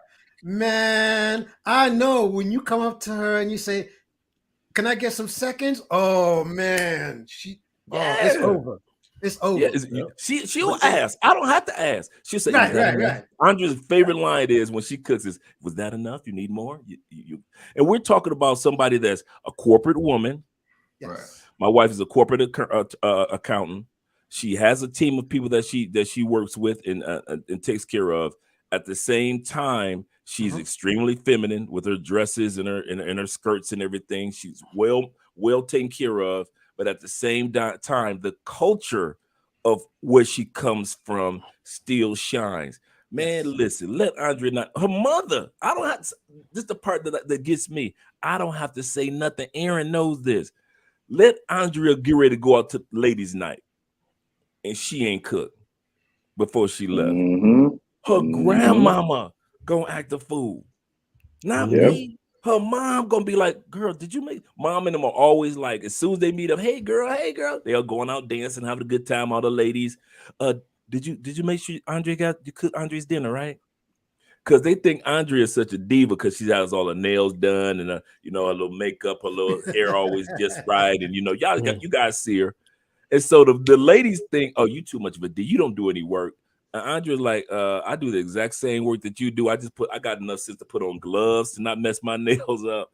But Andrea gets through. It's nothing to see Andrea here scrubbing these tile floors, and it's 1:00 in the morning. That's culture. It's not me sitting up here, and she would be upset and disappointed if I tried to talk her out of her culture. That's the other thing. Just like Aaron said over there in Thailand, you can't talk these women out of their culture. You embarrassing them. You're shaming them by trying to say, "Baby, you ain't got to make no plates for me. You ain't got to cook for baby. You ain't got to take care of that." You shaming these women when you sit back. You say, just because you weren't raised to see culture like this, don't shame other people's culture. And so I don't shame it. I accept it. I embrace it. And this food is just sit back and just let them do what they do. It's just a life, man. Brothers, can I say something?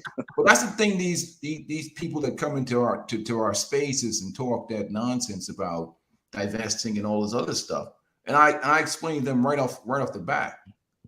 Men being empowered and making decisions in their best interest is not about getting laid or getting sex.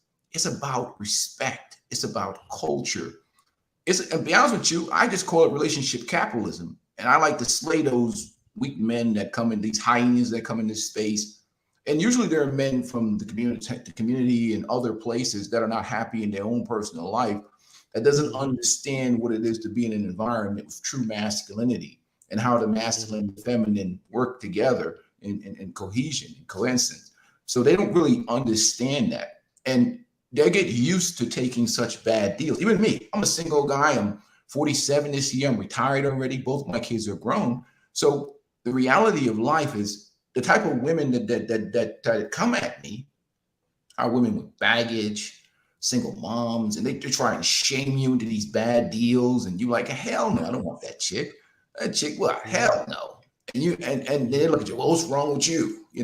They want you to be a sacrificial animal for the community, even though you're getting a bad deal. They look at you sacrificing your life. So when you tell, I'm interested in that woman, or I'm not interested in that single mom with 3 kids, or I'm not interested in that, nah, that's a bad deal. I'd rather just chill out by myself here. I'm going overseas. They're like, well, why would you do that?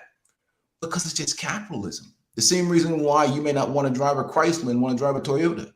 It's just better. And it ain't personal. Right. That's just the way it is. I mean, you have black men. You have brothers that will sit in America and do the exact same stuff. They'll want to shame you. They want to throw out all kind of stereotypes of stuff they done heard somebody say, or, oh, all they want is a green card, or y'all just doing this and doing. And it's like, where have you been? Because the stuff that go on, like, you clearly don't know what you're talking about. Or you may have went somewhere and you stayed for 3 days. Okay, you know nothing. You don't even speak the language. They come to these countries and spend their entire trip in a 1 square mile radius, taking all these photos and videos on 2-3 streets. Stay in their apartment or the Airbnb the entire time, and then they come back to America, or they go back to America. They got all these things to say about what guys are doing that are traveling or how people are in other countries, and you didn't even do anything in that country. You were in a tourist area where they've catered everything for you to be there to take your money. Mm-hmm. And they can't seem to figure that out, but the guys go back, after these trips, they get amongst their male counterparts, and their counterparts are shaming them. Oh, you did this, you did that. Why can't you go? Why are you trying to push this man into a bad deal? You know that dating this girl that is 35, 40 years old, 3-4 kids, several baby daddies, and here what are you supposed to do with that? Mm-hmm. You got money at that age, you 35 plus, you should be well off into what it is that you're doing in your life. And if you got things to lose, why are you going to try to enter into some situation where she's coming in with multiple dependents? She's also your new dependent because she's expecting you to take care of everything, which I don't see anything wrong with that. But if you're going to go down that road, she doesn't need to be coming in there with so many extra things that you now have to be responsible for. And your buddies are telling you that you're supposed to do that. Don't go travel. Take this woman here in America, and when she drains you dry and leave you, now you paying child support. Likely you didn't have another kid, or you paying for her kids. Why? And she has like it doesn't make any sense. And a sense of entitlement. Yeah, it makes no sense. You're miserable day in, day out, and you're faking it to make it. Mm-hmm. Make a good point. Let me catch the super chat real quick by Cam's World with a $4.99 super chat. I really appreciate that. He says, Andre being served on air should be on YouTube short. Let's get it. All right, let me you on mute, muted, Andre. You on mute. Okay, he can't hear it. You on mute, Andre. You on mute. I said, I know Aaron might do it. I said, but I'm going to do it also as far as a short. That was an excellent idea. We've been dropping shorts lately. And so I'm going to, with of course, the permission of Aaron. Come on, you got it. To be able to do the short. But yeah, definitely I'm going to put that together. And of course, drop it in the group, the Facebook group and things like that, because dudes need to see that you don't have to die not being treated like a man. I'll say that one last time. You do not have to leave this beautiful planet without seeing this beautiful planet first, and also not being treated like a man. I have learned so much. I'm just like many guys. I'm part of that 80% that was raised without a father in the house. My dad died when I was 1. I've had a lot of good mentors in my life, but I can say over the last 5 years of traveling, the culture of men that I've been around have taught me so much about manhood and manliness and how, not maleness, manliness. These dudes down here in South America are manly. These are dudes, you know how you say, how we say in the States, that's a man's man right there. The most interesting, that's the everyday dudes are like that down here. Dudes that's cleaning off your windshield with his girlfriend and his child sitting right there. They like, listen, my woman is more faithful to me and treats me better, and I only clean windshields to you dudes in the States, and some of y'all are multimillionaires, and your woman is cheating on you and leaving you. I got a squeegee in my hand, and my woman is better than me. What is it about that male? So I see what is about that manhood to where this man's got a squeegee in his hand, and his child and his wife is sitting right there watching him making, chump change. And we got dudes that are multi-millionaires in the States, and it's always over the tabloids where you got to jump on stage and smack another black man in the name of trying to impress a black woman. Where's her Birkin bag? United States? What is wrong with this? So one of the things that I feel so blessed about, I am learning the value of my manhood. And I'm learning to follow some of the patterns, not all of, but some of the patterns of how these dudes culturally in South Africa, some of these dudes culturally in like you guys are learning in Thailand, some of these dudes culturally are learning in Brazil, culturally learning here in Colombia, the different styles of manhood. in the different styles of expressing love and care to women.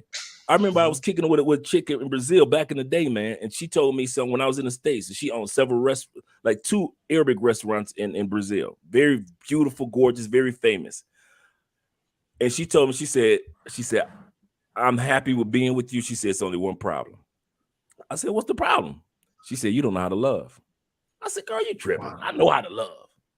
And she said, Andre, she said, once you leave this country, you're going to learn how to love. She said, you do not know anything about love. I said, why are you tripping? I'm an adult, mature man, articulate, grand, eloquent in my vernacular, so forth and so forth. American. When I left the United States, and some of you guys can attest to, you really see what real relationships, what real love is, what real support, what real encouragement is.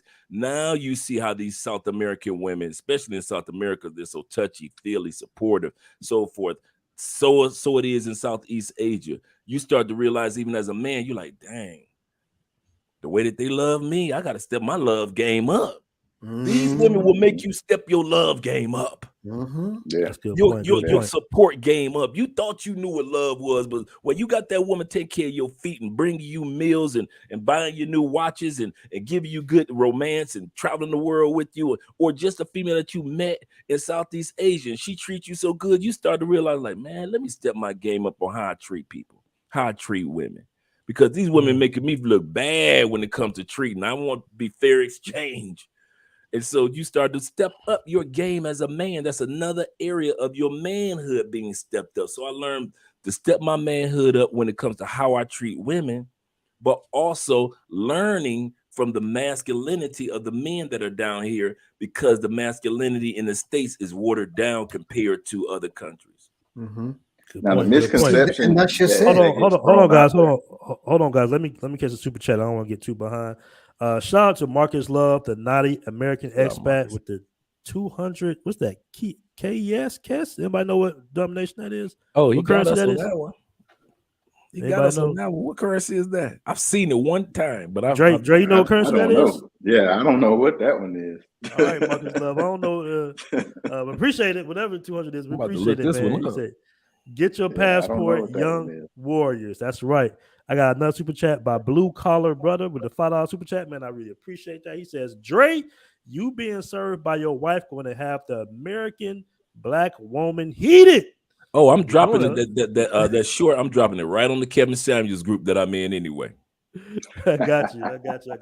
Now, hey, listen, guys, it's time for me to play the devil's advocate. You know, I got to do the devil's advocate hour to a certain degree. And I'm just asking questions, you know, what people like to put out there in the universe against the guys who travel in the world, right? I'm going to start off with Kenya. That's Kenya. Oh, it's Kenya. Oh, yeah, Kenya. That's what's up. Appreciate that, bro. You're in the motherland. That's what's up.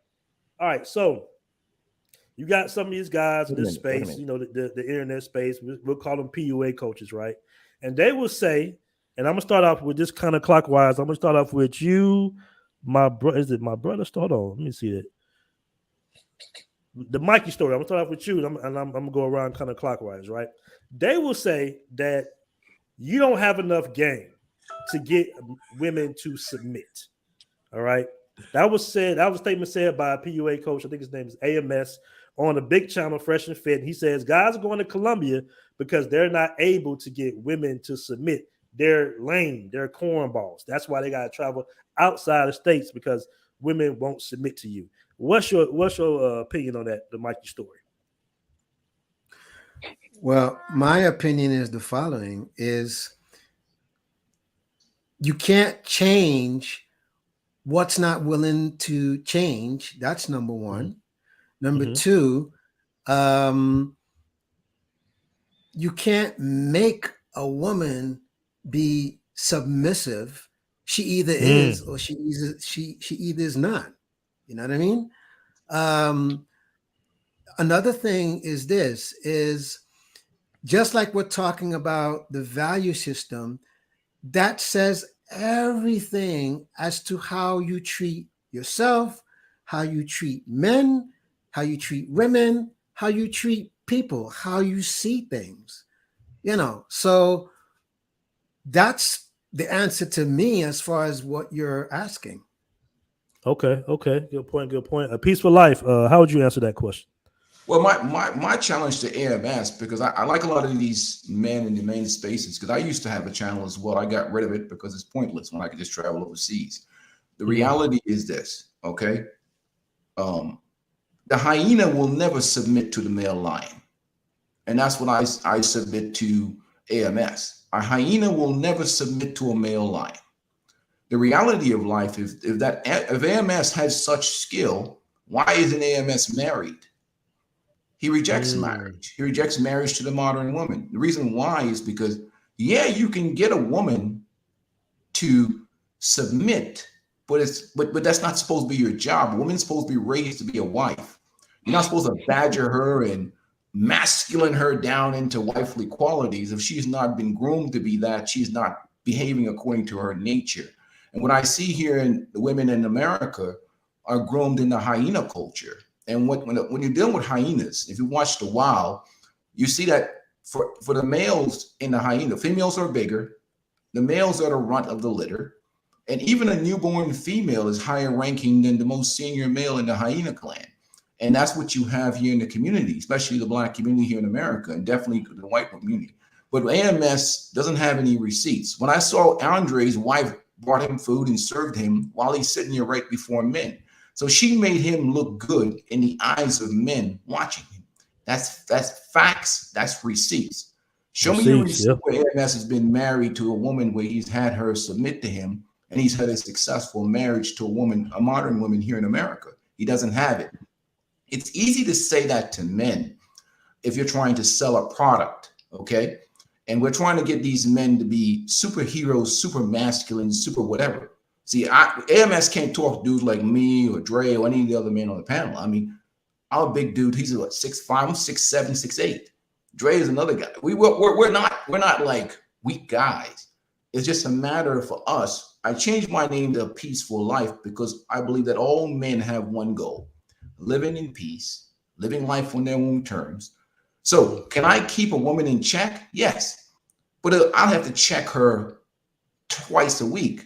A foreign woman, I might have to check her twice a year or maybe once a year.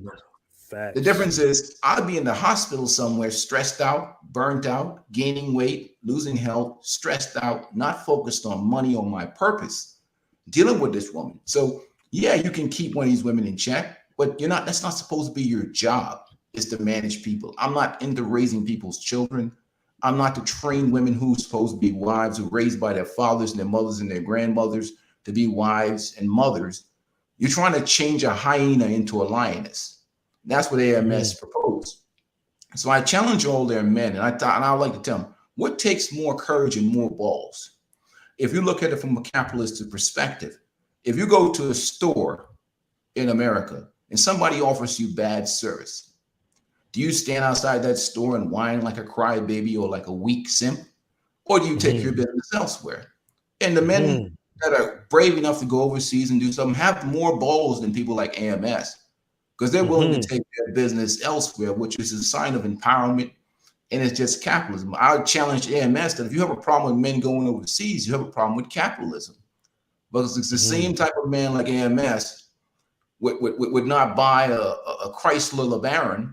They'll go buy a Toyota or a Lexus, something that's going to be more reliable and durable. Men are just exercising the same option in that type of manner. But I always like when men try that thing, because it takes more courage to do what men do: go overseas, travel around the globe, put do what's best for them. But I find it comedic, because it doesn't take any courage to sit around and take abuse, date hyenas, get second class treatment. It doesn't take much. And most of these guys, they are son husbands or simps or have never been. Ooh, boy, that's a big term. Son husbands, that's big in the Black community. So they're all about the community, but the community really doesn't respect them or value them unless your name is Pookie, Ray, Raekwon, and Man, or Quictavious or whatever. Every hood got a man, boy. Right? It was like or that, or you're some type of pandering simp. That's the only thing the community really values, or somebody from the alphabet community. So we're dealing with a mentality when men exercise relationship capitalism. And I always use capitalism to them, because what happens is it becomes a position of power. See, they want to talk all this simp stuff and weakness stuff or whatever. Show me some receipts, AMS. Why haven't you gotten one of these women to submit to you?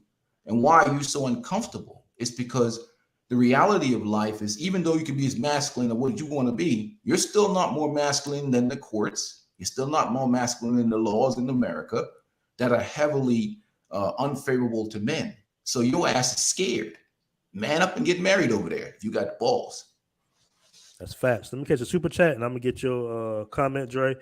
Dr. Educated Idiot for the $4.99 super chat. I really appreciate that. He says, I've been traveling abroad for 20 plus years. On my second passport, I refuse to listen to the travel babble bros with a coolish tourist point of view. That's a very good point. You know, you do got guys who go out the country for, you know, maybe a week or two, and they all of a sudden they're experts. I definitely understand that comment.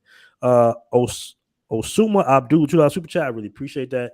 SYSBM growing wild. Salute BMT and the movement. Yes, I appreciate that $2 super chat, bro. Now, Dre, what's your opinion on that? What would you say to that?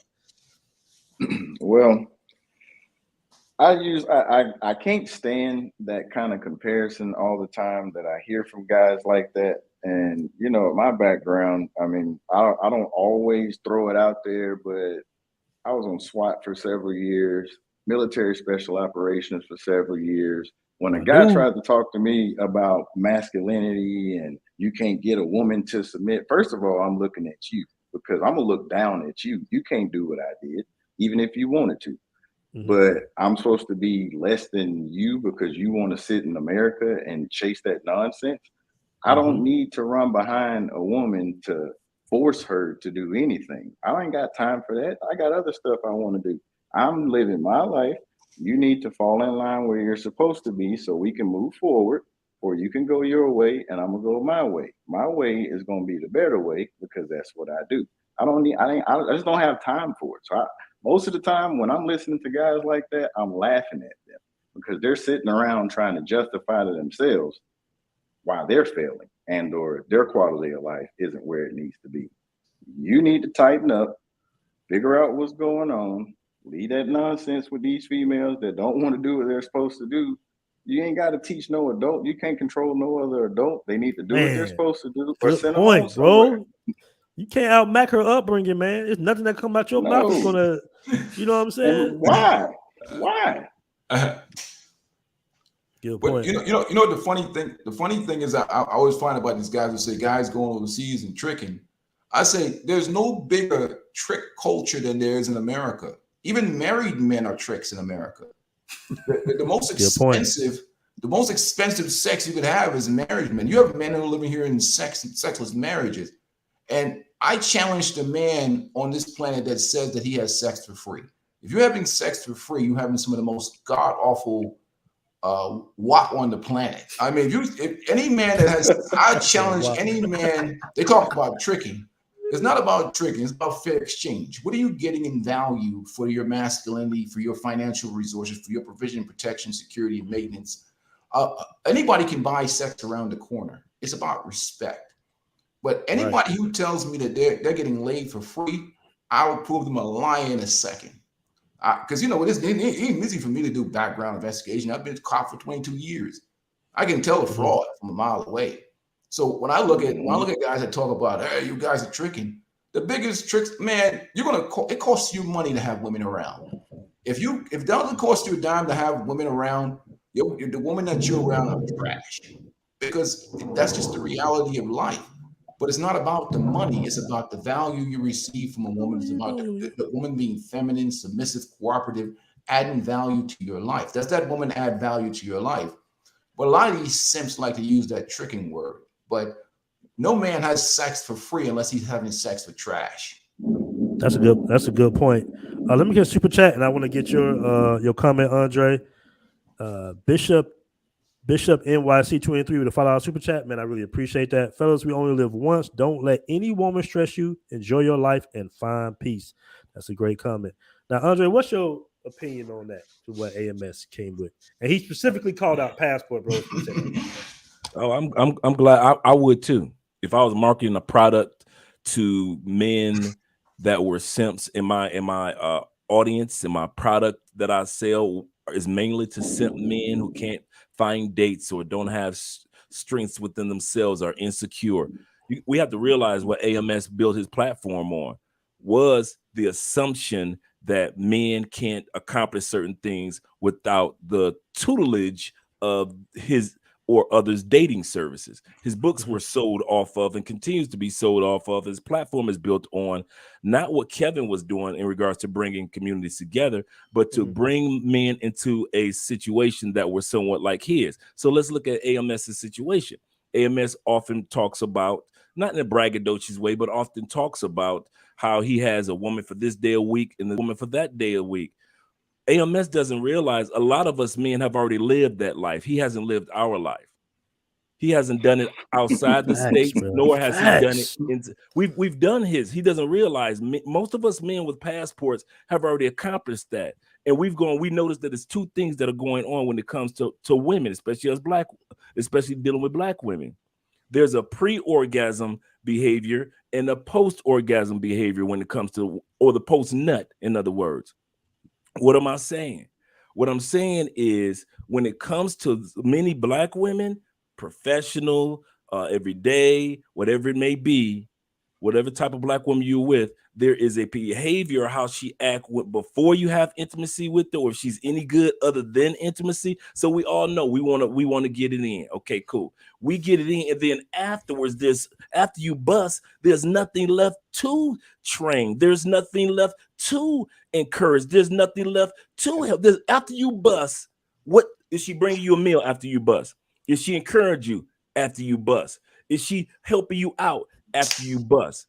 All she can do is give you kids after you bust, put you on child support after you bust, lie to the police and have you arrested on some false accusations after you bust. What is it after that? Or that's why I say there is a pre-orgasmic moment with women in the United States that's a benefit. In other words, we get her into the bedroom, we bust, she busts, we cool. But post-orgasm, they have no value.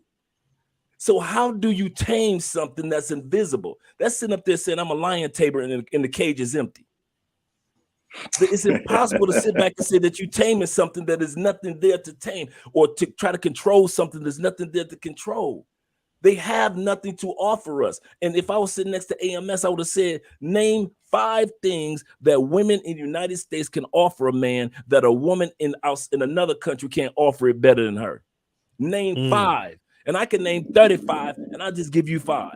Well, Andre, check this out. That a woman in the United States can, I don't know what, and there's some great, beautiful, wonderful, supportive women in the United States. I'm not saying all women in the United States are trash. I'm not saying anything. Please make that point. Like I get some phone calls.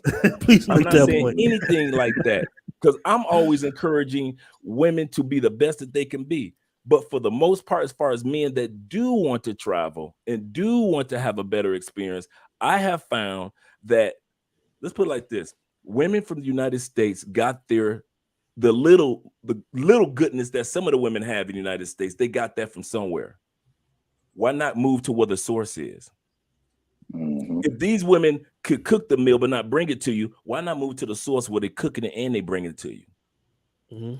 If these sisters are giving you half sex, why not go into the source where the great sex is? Right. You see what I'm saying? Why should alleviate the middle woman? The woman in the United States, she's the middle woman in between what the man really wants and what the woman who really wants to do it is there for. There's a woman right in the middle that's blocking you from having the type of woman like I got another man have, and it's called the United States woman. You got the American man with this dream and desire and goal. This is what I would say to AMS. You got the American man. He believes that I work hard. I've done amazing things. I created the societies that we live in. I deserve to have a type of woman that and treat me like the women in other countries treat me. The only middleman is the U.S. woman. Once you alleviate the middleman, you get the women in the treatment by way of the women that you deserve. You get that. At the same time, you get culture, language, experience. So when these dudes say this, and personally me, I'm going to just end it with this. I don't like Dre just said, I don't respond or listen to. I don't go on platforms that try to argue it back and forth. You have to realize in the book Plato's Republic, he said this, one of my favorite books. He said, like a bunch of women. He says that if you raise a community in darkness in a cave, he said, if any of them dare to escape that cave, the light of knowledge would blind them and they would scurry back into the darkness. Damn. So any of us that sit back and even try to give them the knowledge, the light of knowledge will blind them and they would scurry back to the United States. You got scurriers, man. Some dudes are scurriers. Hey, Aaron. So at the end of the day, why are you going to argue with a dude that wants to scurry back into the darkness? Women that want us, that's why you will never, ever see me on one of those platforms trying to point, counterpoint, debate, and Andre making. No, bruh. My life is at peace. You stuck in the States. Why would I argue with somebody? I'm standing in the light of life. Who's why never am I arguing he's inside of a never dark traveled cave? outside the States, by the way. He doesn't have a passport, by the way. You see what I'm saying? Even doesn't have anybody, male, female, I don't care who it is, a person as a political pool, whoever it is. Why would I stand in the sunshine of life, like the brother's title? I'm enjoying life, and I'm arguing with somebody that's in a deep, dark, dingy, moist, bat-filled, rat-filled cave of life. You in the light, and you arguing back and forth with somebody in a dark, dingy cave. You look like a fool for even talking to him. So that's why I don't even respond to the AMS. I realize, brother, get your money. I see what you're doing. You're on a platform full of beautiful women. The type of audience that Fresh and Fit has are nothing but simps that believe in simpism. And then they need somebody to rescue from their simpism. I got you, brothers. AMS and Fresh and Fit are here to save the day. And so these dudes are making money hand over fist. It's called U.S. capitalism. I ain't mad at you. We all know this. We need an AMS. We need a Fresh and Fit to get all that money to pay taxes to keep the American dollar strong for us.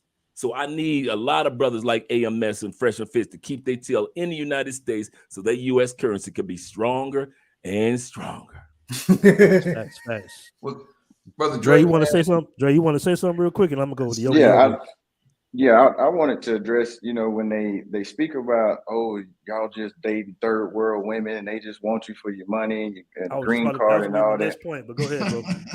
Now, when your money is set up correctly, and I said it that particular way because most dudes think they got money but really don't have money. I'm not looking for a woman to help me build nothing. I have my money set up that way. I don't need her to help me with anything. So just because this woman lives in what you consider a third world country, this woman has a career and a life, a middle class life in her own country. She actually might not even want to come to America. You living in America with a woman that's parading around. I got my master's. I got this. I know y'all probably hit a storm out back, but I got my master's. This. I got this. I got that. And none of that benefits you.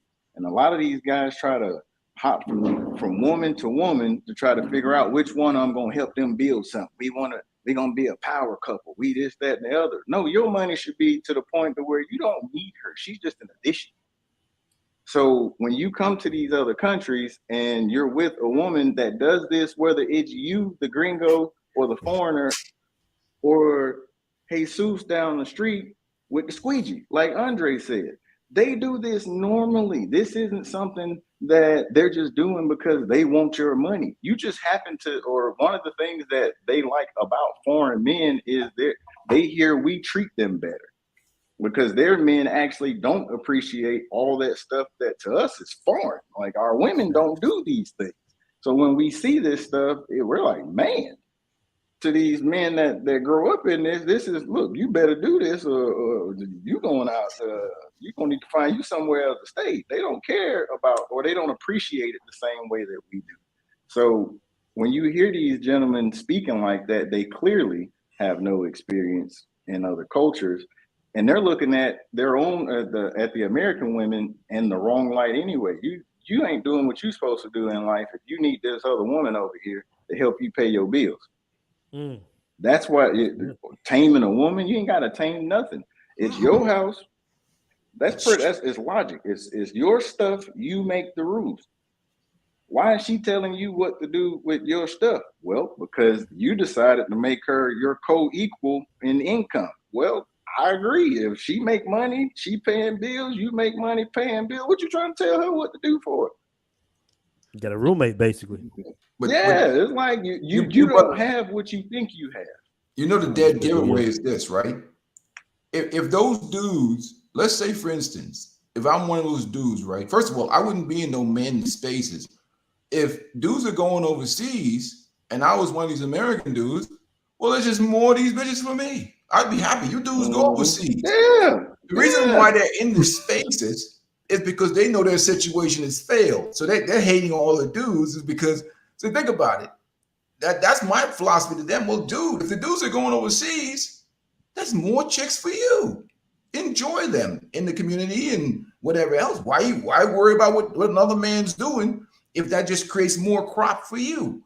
But this they arguing like women. They think like women and don't even realize. Like, I'm a man, I'm a king. I'm this, that. No, you just like this woman over here, arguing back and forth, worried about what this person said.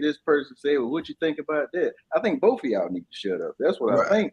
But that's the thing about it. Like I find that very, very interesting because, like, you know, they come and they talk this nonsense. Most of these dudes are fake dudes, and they have this fake alpha mentality. And masculinity is built. It's something that manhood is earned. You got to go through it to become a man. It's a process. I thought everybody gets a trophy. Everybody gets a trophy, though, right? So when these dudes talk, I like talking to these dudes because I like to give them a history lesson, especially my history. I tell them, I used to come out of a Big East game, Madison Square Garden, or anywhere. And there's bitches lined up. So I ran through these chicks already. Which you guys are basing your value as a man on whether you get in women's pants or not, which is pathetic. If that's that's your value as a man to get in women's pants, and really there's no secret to it dealing with modern women in America. It's really just a matter of indifference. If you're an indifferent dude, if you on your purpose, you're squared away, you're tight, you just don't, you have a certain mindset, you can get in women's pants because the whole culture is addicted to attention and validation. There's no secret to it. That's all AMS is teaching is indifference. And who the hell wants to be turning over that much women anyhow? You end up with monkeypox out here. It's disgusting. I mean, I've done it. I'm off the wagon. I'm on the wagon. I'm not going to be pounding these women out, vigorously and viciously pounding them anymore. I'm quit. There's no benefit in it. It's fake masculinity. After you're done, damn. Was it even that good? Was it even worth? Now you got that post-nut clarity, and you're looking at her, you're looking at the wall, you're hoping that you can dial one of your boys 911 to get you out of the situation. How many times boy, you just don't know. Hey, Dre, I did that with you, right, Dre? Yeah, you did do that one. I answered the phone. I'm like, what's wrong with Aaron? What is he talking about? You guys don't you try to dial 911. Want something. Hey, bro, these Thai women will stay at your house for 3 days if you let them, man. You got to get them on up out of here. You came over here Sunday. It's Tuesday. Let me call my boy Dre. Hey, Dre, so you got an emergency. You down the street or something, man. Hey, but let me catch the super chats real quick, guys. I'm going to go ahead and sum up the show. I want to give a shout out to Antonio Adventures with the $5 super chat, man. I really appreciate that. He says, show is reaching us young bros. When me and my bros come back to the States, we always scream and preach to the people how much we are being scammed here. Good point. Shout out to Antonio Adventures. We got Marcus Love in the building again, the naughty American expat. Well, that's a good little YouTube name, bro. He says, I respect AMS comment. I'm just a man of a certain age who just doesn't want to give the Western woman my time, energy, or money. Appreciate that super chat, bro, with the 500. I guess that's the Kenyan something. But I appreciate that, man. I got another super chat here by Azrael the Daywalker with the $5 super chat. Man, I really appreciate that. Dating coaches never show receipts, but expect us to buy their courses. Meanwhile, BMT, Scholar, LCB, and Zoom always show that they're dealing with hypocrisy or hypocrisy. Yes, that's true. That's true. I got another one here. Let me see. I got another one here. Got some new members. I appreciate you guys becoming members. All right, we got Vegan. Oh, you were just on the show, bro. We got Vegan, Vahas in the show with the 5 super chat, man. I really appreciate that. I fell for that manipulative narrative myself. I've traveled to 20 plus countries, yet skipped places like Thailand and Colombia. I don't know why you would still skip Thailand and Colombia, bro, but 20 countries, that's good, though. I'm sure you're getting it in. All right, guys, so we're going to go ahead and get on up out of here, man. We've been out here for a little minute. I'm going to get everybody's closing thoughts. We can go back to the subject of hand of the reason why they either left the States or they want to leave the States. And I'm going to start off with you, Andre. The reason why I left, just in closing, man, I just want to say I appreciate your platform and what you've created, man. And you really don't know how big your platform is about to become. You really are doing some major things between your Facebook pages, your membership pages, Patreons, and consultations as well. If you guys want some great consultations, make sure you reach out to this brother as well. And support what he has to bring to the table, because he's got a lot of things to say and help you guys out with in regards to your slow transition of whether you're visiting to these countries or whether you want to be here part-time or even full-time. So make sure you reach out to BMT in regards to consultations as well. Very important for you in regards to your transition out of the matrix. Lastly, in regards to my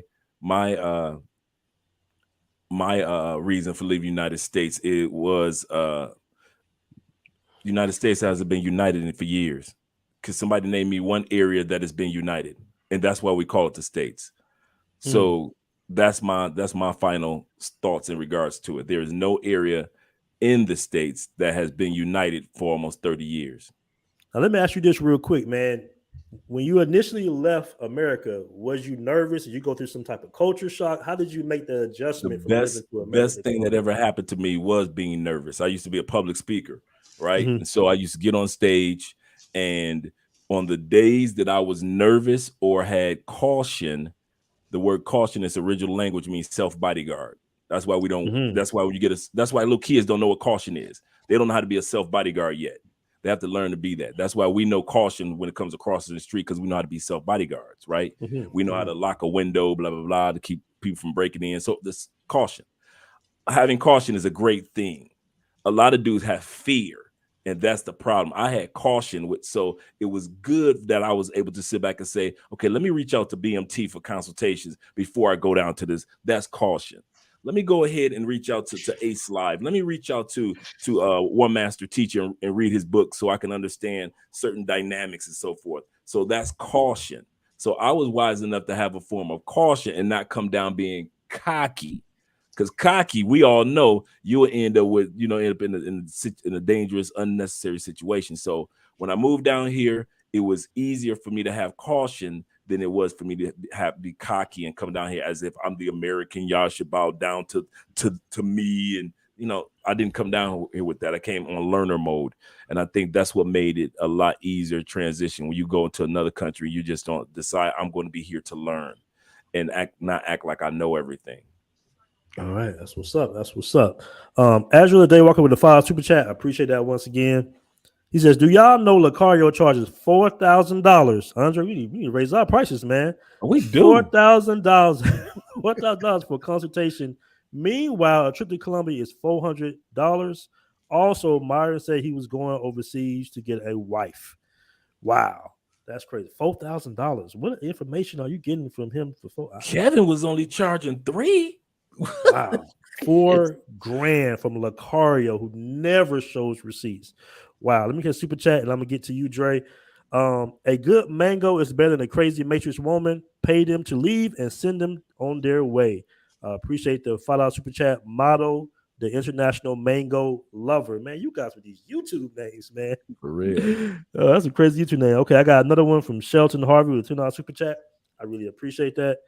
Buying my tickets from Vancouver, BC this week. My tickets from Vancouver, BC this week. All types of ethnicities of women with money want black men. Okay, that's what's up. Shout out to Shelton Harvey $10 super chat, man. I really appreciate that. And we got some new signups, man. I appreciate that. Life in Georgia signed up. I appreciate that. Go ahead, Dre. What did you say in your closing statement? All right. Well, the two experiences. You got the traveling for fun, hey, I get that. Y'all weekend warriors, have your fun. I'd say just educate yourselves a little better, and y'all move on from there. The rest of the gentlemen that are out there that can travel a little longer periods of time, your expats, well, expats are gonna already know. But if you're looking to live overseas, to become an expat, or if you just travel for mainly tourism, get out here, learn these languages, be immersed in these cultures. But back home, before you can do these things, you need to learn accountability. You need to figure out what masculinity really is. Stop chasing some of the stuff that people get caught up with in America that all of us likely have at some point have done in America. But at some point, you're going to have to tighten up and get this stuff to where things in your life are going the way it needs to be so that you can start making these steps to step out there and attempt to live somewhere other than America. The world is big. There's more going on in the world than just America. It's not so, I'm not going to say America, well, I don't like being there, but I'm not going to say it's totally bad. It's just you can get better deals elsewhere. And there's no need for you to sit back, deal with things that are not beneficial to you. If you're consistently getting negative results, you got to look at your input, because your output is consistent. What are you doing on the input side? If you don't change that input and have accountability for your own actions and thoughts, what you're learning, you're going to keep consistently producing these unfavorable results. And to just sit back and tuck your head in the sand and act like it's not going on, it's not going to help you get to some of these levels where you can live in these places. Your days are that much better. Your quality of life just elevates. And I'll just leave it at that before I get on the rant. Just accountability, gentlemen. Good point. Let me catch this super chat by my dude Grego712. What up, Grego? He says, make sure to tell them to stay out of Medellin. All right, Grego. Medellin is too dangerous. Don't go to Medellin, guys. It's bad. Shout out to him with the 5 super chat. All right. We got the way. All right, the Mikey story. Your closing statement. So I just want to make 2 points, okay? Well, first of all, me leaving is just as simple of I just needed to move on. That's all. But the other point I want to make is this, is I think all of us, whether it's man or women, right? I think it is to your benefit as a person to go where you can live your best life, not your perfect life, your best life. And Thanks. if it means going to a country that you figure the people are going to treat you a certain kind of way that is going to give you the most, the economy is going to give you the kind of living that not only you can spend, but you can make something that's going to give you the most, and all these other factors where it's going to give you the most, then go there. Because why live a life where you're always going to be running the rat race? It makes no sense. Makes no sense. You know, it makes no sense. So again, I just wanted to make that simple point by saying, go where it works, go where you're going to get the most. All the other stuff about, the naysayers and this and that, it doesn't matter. What matters is yourself. That's what matters, because you got to live with it. Nobody else ain't got to live with it. No, you got to live with it. And there ain't no greater feeling in the world when you can wake up and feel motivated, just by your surroundings. Or even if you have a woman that, makes you feel like how Andrea makes, how she makes Andre feels. And I can tell that Andrea is a great woman because she motivates Andre. You know what I'm saying? And that's a winner, you know? So if you can get that, believe you me, that to me is considered living your best life. And it's not about the money. It's about how can I make the most?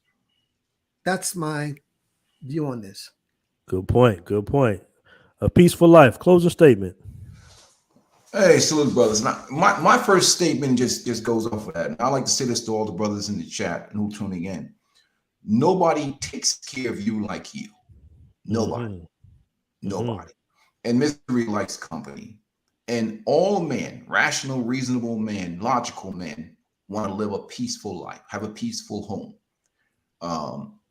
live life on their own terms, be rewarded for the hard work that they put in to develop themselves financially, mentally, physically, or whatever. At the end of the rainbow, there has to be a reward for everything you put in.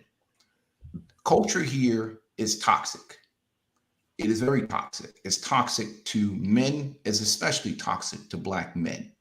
You don't get any respect for the community, and all these people that try and shame men is to shame men back into the community that just wants their resources but doesn't want to offer them any respect or honor for the sacrifices that they've put into developing themselves.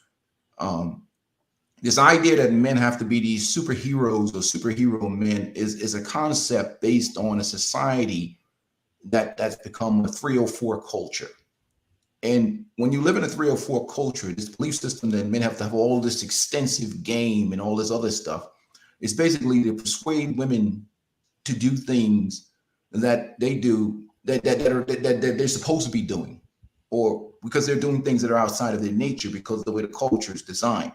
So what they try to do is try to create a marketing or whatever that these men have to be superheroes or whatever, when reality is in all other countries where women were not government in power, a respectable, honorable man can deal with women, can live in peace, can be respected in the culture without all these games and nonsense. And that playing these games and nonsense is what shortens guys' life.